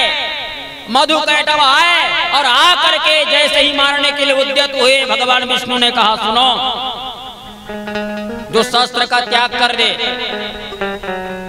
और जो थका हुआ हो और जिसके हाथों में अस्त्र शस्त्र ना हो, उनको मारना, निहत्थे को मारना वीरों का आभूषण नहीं है, शोभा नहीं देता, इसलिए रुक जाओ। भगवान विष्णु तो निश्चय कर चुके हैं कि अब युद्ध नहीं करेंगे। क्यों? जब मरबे नहीं करी तो युद्ध करे, इस मतलब क्या है? मरबे नहीं करी तो युद्ध करे, इसका मतलब है। तब ब्रह्मा जी ने कहा, कुछ तो कृपा करो नारायण। तब वही नारायण भगवान विष्णु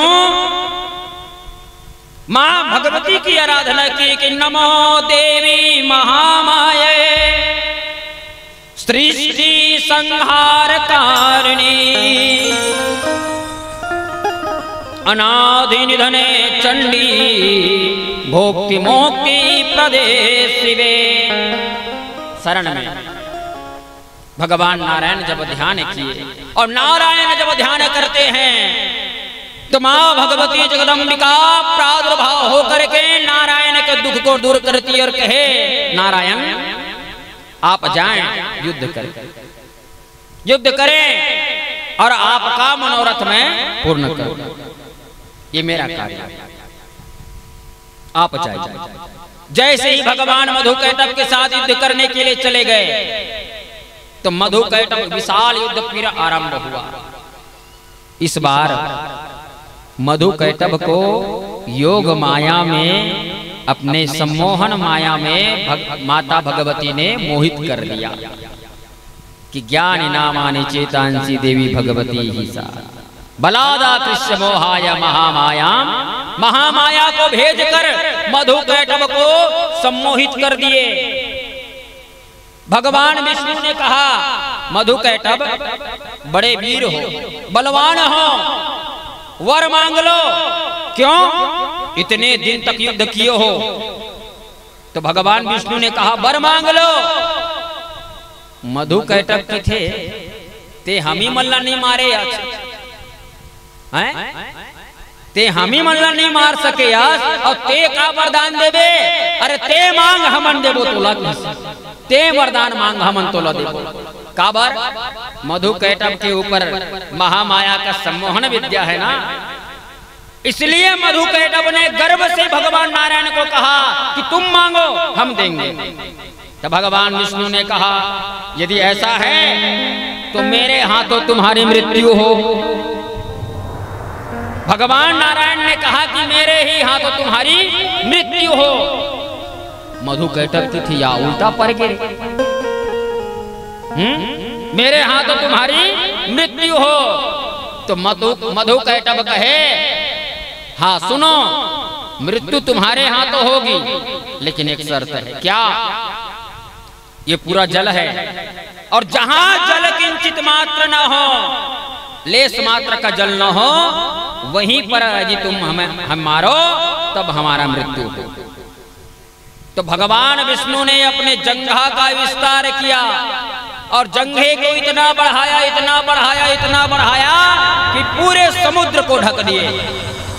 जैसे जैसे भगवान नारायण की जंघा बढ़ी, मधु कैटभ भी बढ़े, लेकिन समुद्र ढक गया और जंघा का विस्तार बड़ा हो गया। भगवान विष्णु ने कहा कि अब तुम्हें आना पड़ेगा और अपने सिर को रखना पड़ेगा। मधु कैटभ सिर को रखे, और जिस समय भगवान नारायण के द्वारा मधु कैटभ का उद्धार होता है, उस समय भी तमाम देवता धुम बाजा बजा करके जय जयकार। बोल जगत जननी दुर्गा मैया की हो। महाराज इस प्रकार भगवान नारायण के द्वारा योग माया की प्रेरणा से और शक्ति की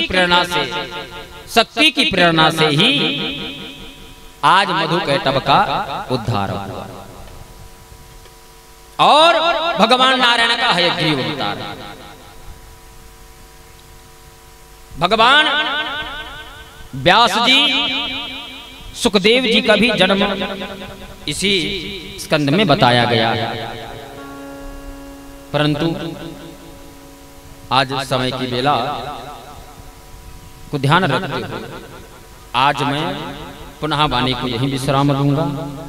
कल की जो कथा है वो समय अनुसार पुनः भगवती की कथा में।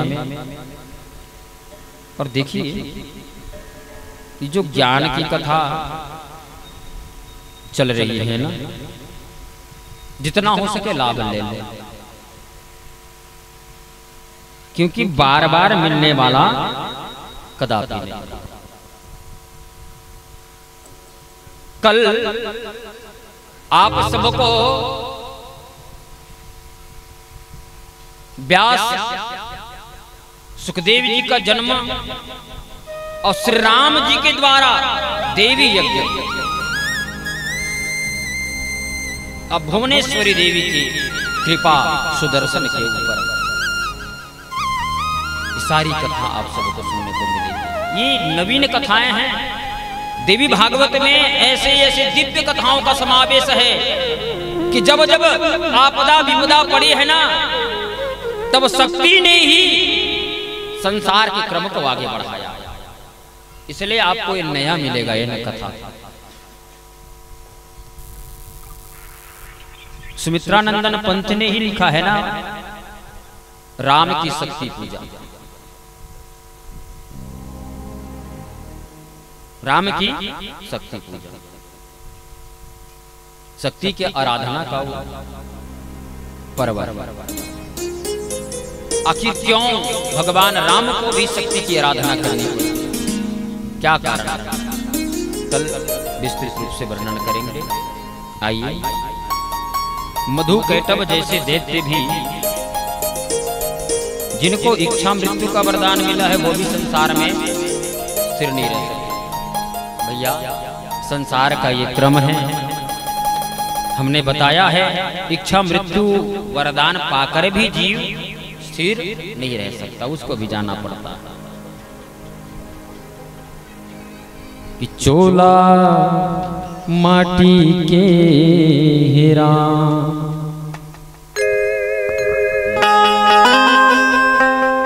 देकर का भरोसा चोला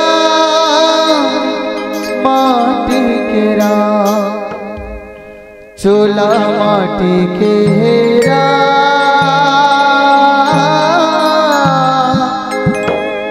देकर का भरोसा चोला माटी केरा,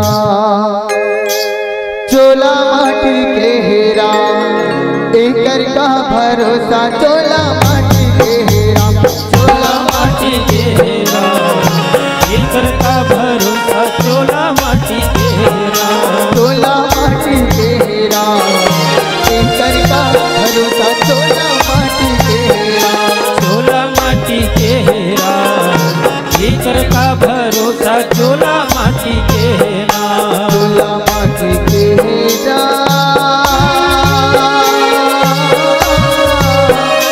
चोला माटी के हेरा एकर का भरोसा चोला माटी के हेरा, चोला माटी के हेरा एकर का भरोसा चोला माटी के हेरा। हो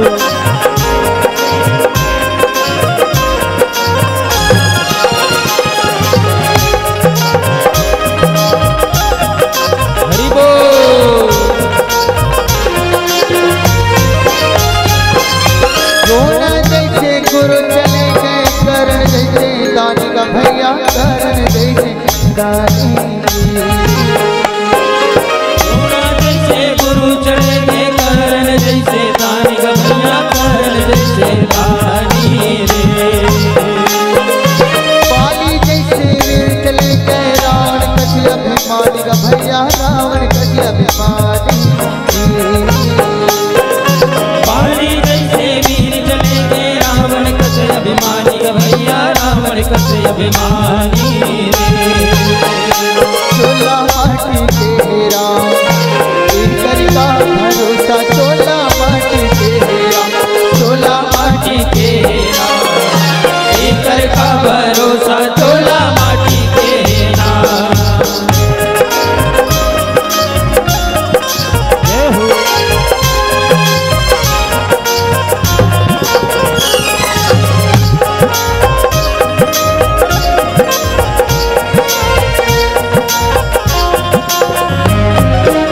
कौन रही न कोनो राह आही सबके पार का भैया आही सबके पारी, कौन रहिस ना कोनो राहे आई सबके पारी ग भैया आई सबके पारी रे, पाली कोनो लाने तो छोड़े राज रंग भिखारी का भैया राज रंग भिखारी, आए कोनो लाने तो छोड़े राजा रंग भिखारी ग भैया राजा रंग भिखारी रे, चोला माटी के हेरा एकर का भरोसा चोला माटी के हेरा, चोला माटी के हेरा एकर का भरोसा चोला माटी के हेरा, चोला माटी के हेरा एकर का भरोसा चोला माटी के हेरा, चोला माटी के हेरा एकर का भरोसा चोला माटी के हेरा, चोला माटी के हेरा एकर का भरोसा चोला माटी के हेरा, चोला माटी के हेरा एकर का भरोसा चोला माटी केरा।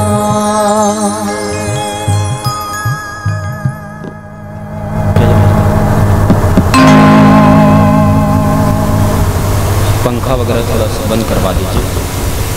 आइए। जले ज्वाला स्थले ज्वाला ज्वाला पर्वत मस्तके त्रैलोक्य व्यापिनी ज्वाला ज्वाला देव्यै नमोस्तुते।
जय अम्बे गौरी।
मूर्ति।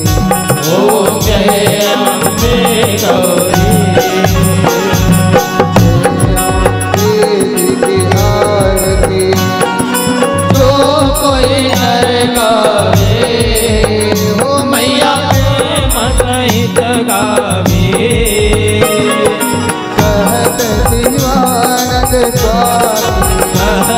शिवानंद स्वामी आदित फल गावे। ओम जय अम्बे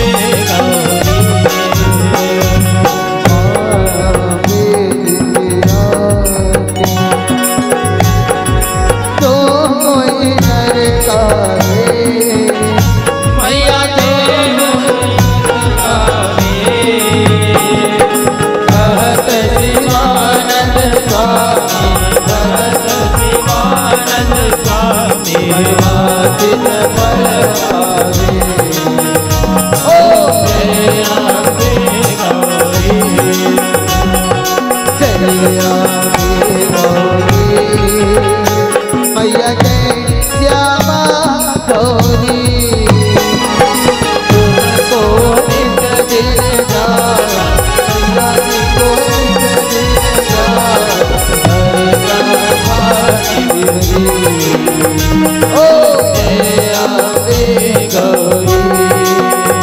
मैया जय श्यामा गौरी मैया जय अम्बे गौरी। अम्बे तो है जगदम्बे काली जय दुर्गे खप्पर वाली तेरे गुण गावे भारती। मैया हम सब उतारे तेरी आरती। मैया हम सब उतारे तेरी आरती। अम्बे तो है जगदम्बे काली जय दुर्गे खप्पर वाली तेरे गुण गाए भारती। ओ मैया हम सब उतारे तेरी आरती। ओ मैया हम सब उतारे तेरी आरती।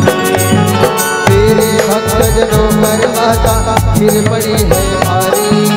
दानव दल पर टूट पड़ो मां करके सिंह सवारी।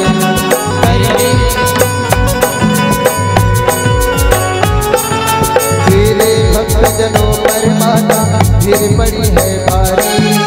दानव दल पर टूट पड़ो मां करके सिंह सवारी। सासो सिंहों की नदी ताली है अष्टभुजाओं वाली दुष्टों को गोली लागे मारती। मैया हम सब उतारे तेरी आरती। मैया हम सब उतारे तेरी आरती। माँ बेटे का इस जग में बड़ा है निर्मल नाता। निर्मल नाता है बड़ा है निर्मल नाता। पूत कपूत सुनी है वरना माता सुनी नक माता। माता सुनी नक माता माता सुनी नक माता। बरसाने वाली अमृत बरसाने वाली दुखियों की दुखी को भारती। मैया हम सब उतारे तेरी आरती। अम्बे तो है जगदम्बे काली जय दुर्गे खप्पर वाली तेरे गुण गाए भारती। मैया हम सब उतारे तेरी आरती। नहीं मांगते धनिया दौलत ना चांदी ना सोना। हम तो मांगे तेरे चरणों छोटा सा एक कोना। नहीं मांगते धनिया दौलत ना चांदी ना सोना। हम तो मांगे तेरे चरणों छोटा सा एक कोना। सबकी बिगड़ी बनाने वाली लाज बचाने वाली सतियों के सत कोटा भारती। मैया हम सब उतारे तेरी। चरण चरण में खड़े तुम्हारी लेती पूजा सिखाती। वरद हस्त पर रख दो मां संकट हरने वाली। चरण चरण में खड़े तुम्हारी लेती पूजा की थाली। वरद हस्त पर रख दो मां संकट हरने वाली। वर दो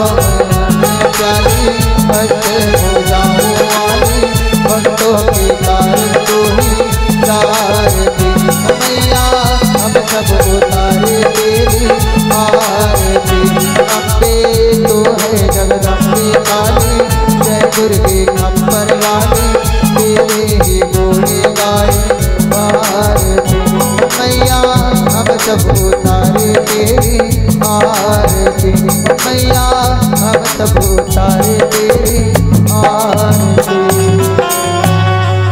कर्पूरी और में करुणावतार संसार सारा भुजे जहारा सदा संतम हृदय भवानी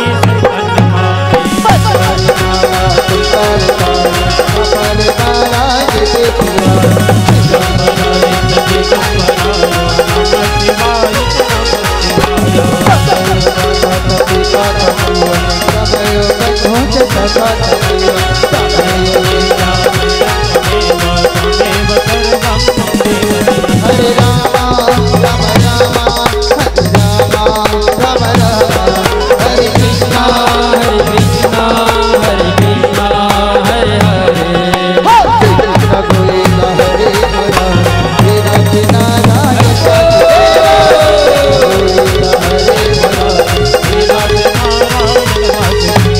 हे नाथ नारायण वासुदेवा हे नाथ नारायण वासुदेवा हे नाथ नारायण वासुदेवा हे नाथ नारायण वासुदेवा हे नाथ नारायण वासुदेवा हे नाथ नारायण वासुदेवा हे नाथ नारायण वासुदेवा हे नाथ नारायण वासुदेवा ओ गोविंद बोल हरि गोपाल राधा रमण हरि गोविंद गोविंद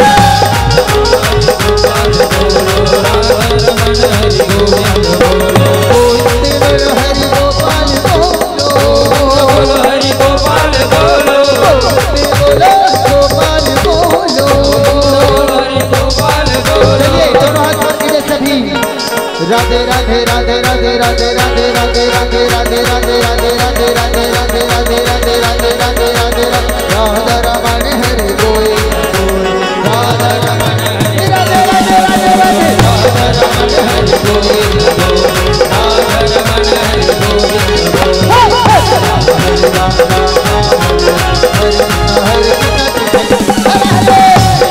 राम राम हरे हरे हरे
भगवत्यै श्री पुराण पुरुषोत्तमाय नमः भगवत्यै श्री दुर्गादेव्यै नमः आरतिक्यं समर्पयामि जलेन शीतलीकरणं जल फेर लीजिए जलेन शीतलीकरणं पुष्पैः देवताभिवन्दनम् आत्माभिवन्दनम् आरतिक्य ग्रहणं भगवान को आरती दिखाएंगे।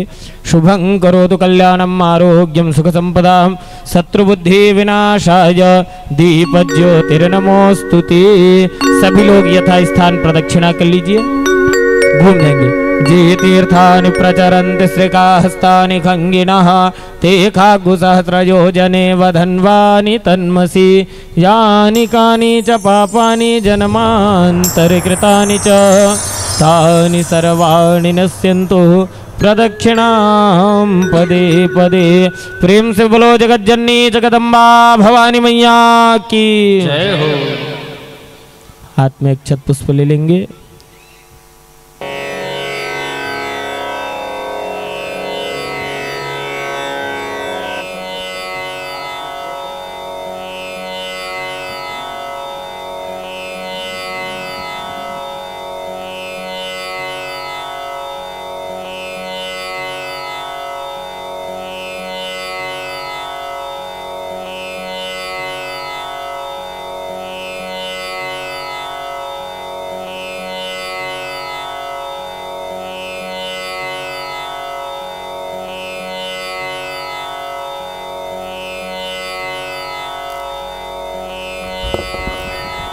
जय माता दी, जय माता दी, जय माता दी। आप सभी भक्तजनों से निवेदन है, आरती पूजा होने के पश्चात प्रसाद लेकर के ही अपने घर को प्रस्थान करेंगे। माँ जगदम्बे आप सबकी मनोकामना पूर्ण करे। नव दुर्गा उत्सव समिति आप सभी ग्रामवासी का हार्दिक सुमन बना करके सुंदर भाव बनी ये मंगलमय प्रार्थना। दक्षिण में चामुंडा स्तोत्र के नाम से जाना जाता है और विशेष करके दक्षिण भारत में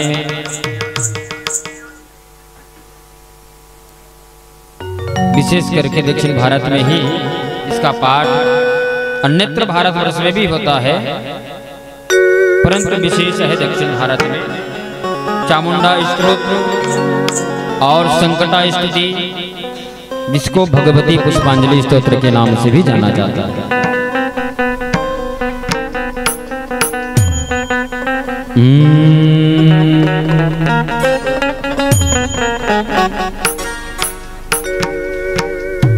हाथ जोड़ लीजिए आप लोग, सब कोई हाथ जोड़ लो, हाथ जोड़ लीजिए। नंदिनी नंदित मेदिनी विश्व विनोदिनी नंदिनी गिरिवरविंद शिरोदिनी वासिनी विष्णु विलासिनी जितनुते भगवती शिखि कंठ कुटुंबिनी भूरि कुटुंबिनी भूरि कृते जय जय हे महिषासुर मर्दिनी रम्यकपर्दिनी शैलसुते जय जय हे महिषासुर मर्दिनी रम्यकपर्दिनी शैलसुते सुरवर वर्षनि दुर्धर दर्शनि दुर्मुख वर्षनि हर्षरते त्रिभुवन पोषणि संगर दोषणि कल्मष मोचनि घोषरते तनुजनि रोषिणि दिविसुत रोषणि दुर्मद शोषिणि सिन्धुसुते जय जय हे महिषासुर मर्दिनि रम्यकपर्दिनि शैलसुते जय जय हे महिषासुर मर्दिनि रम्यकपर्दिनि शैलसुते हरि जगदम्ब कदम्ब मदम्ब वनं प्रियवासिनि हासिरते शिखर शिरोमणि तुंग हिमालय शृंगनि जालय मद्रगते मधु मधुरे मधु कैटभ भञ्जनि कैटभ भञ्जनि राजरते जय जय हे महिषासुर मर्दिनि रम्यकपर्दिनि शैलसुते जय जय हे महिषासुर मर्दिनि रम्यकपर्दिनि शैलसुते जय जय हे महिषासुर मर्दिनि रम्यकपर्दिनि शैलसुते जय जय हे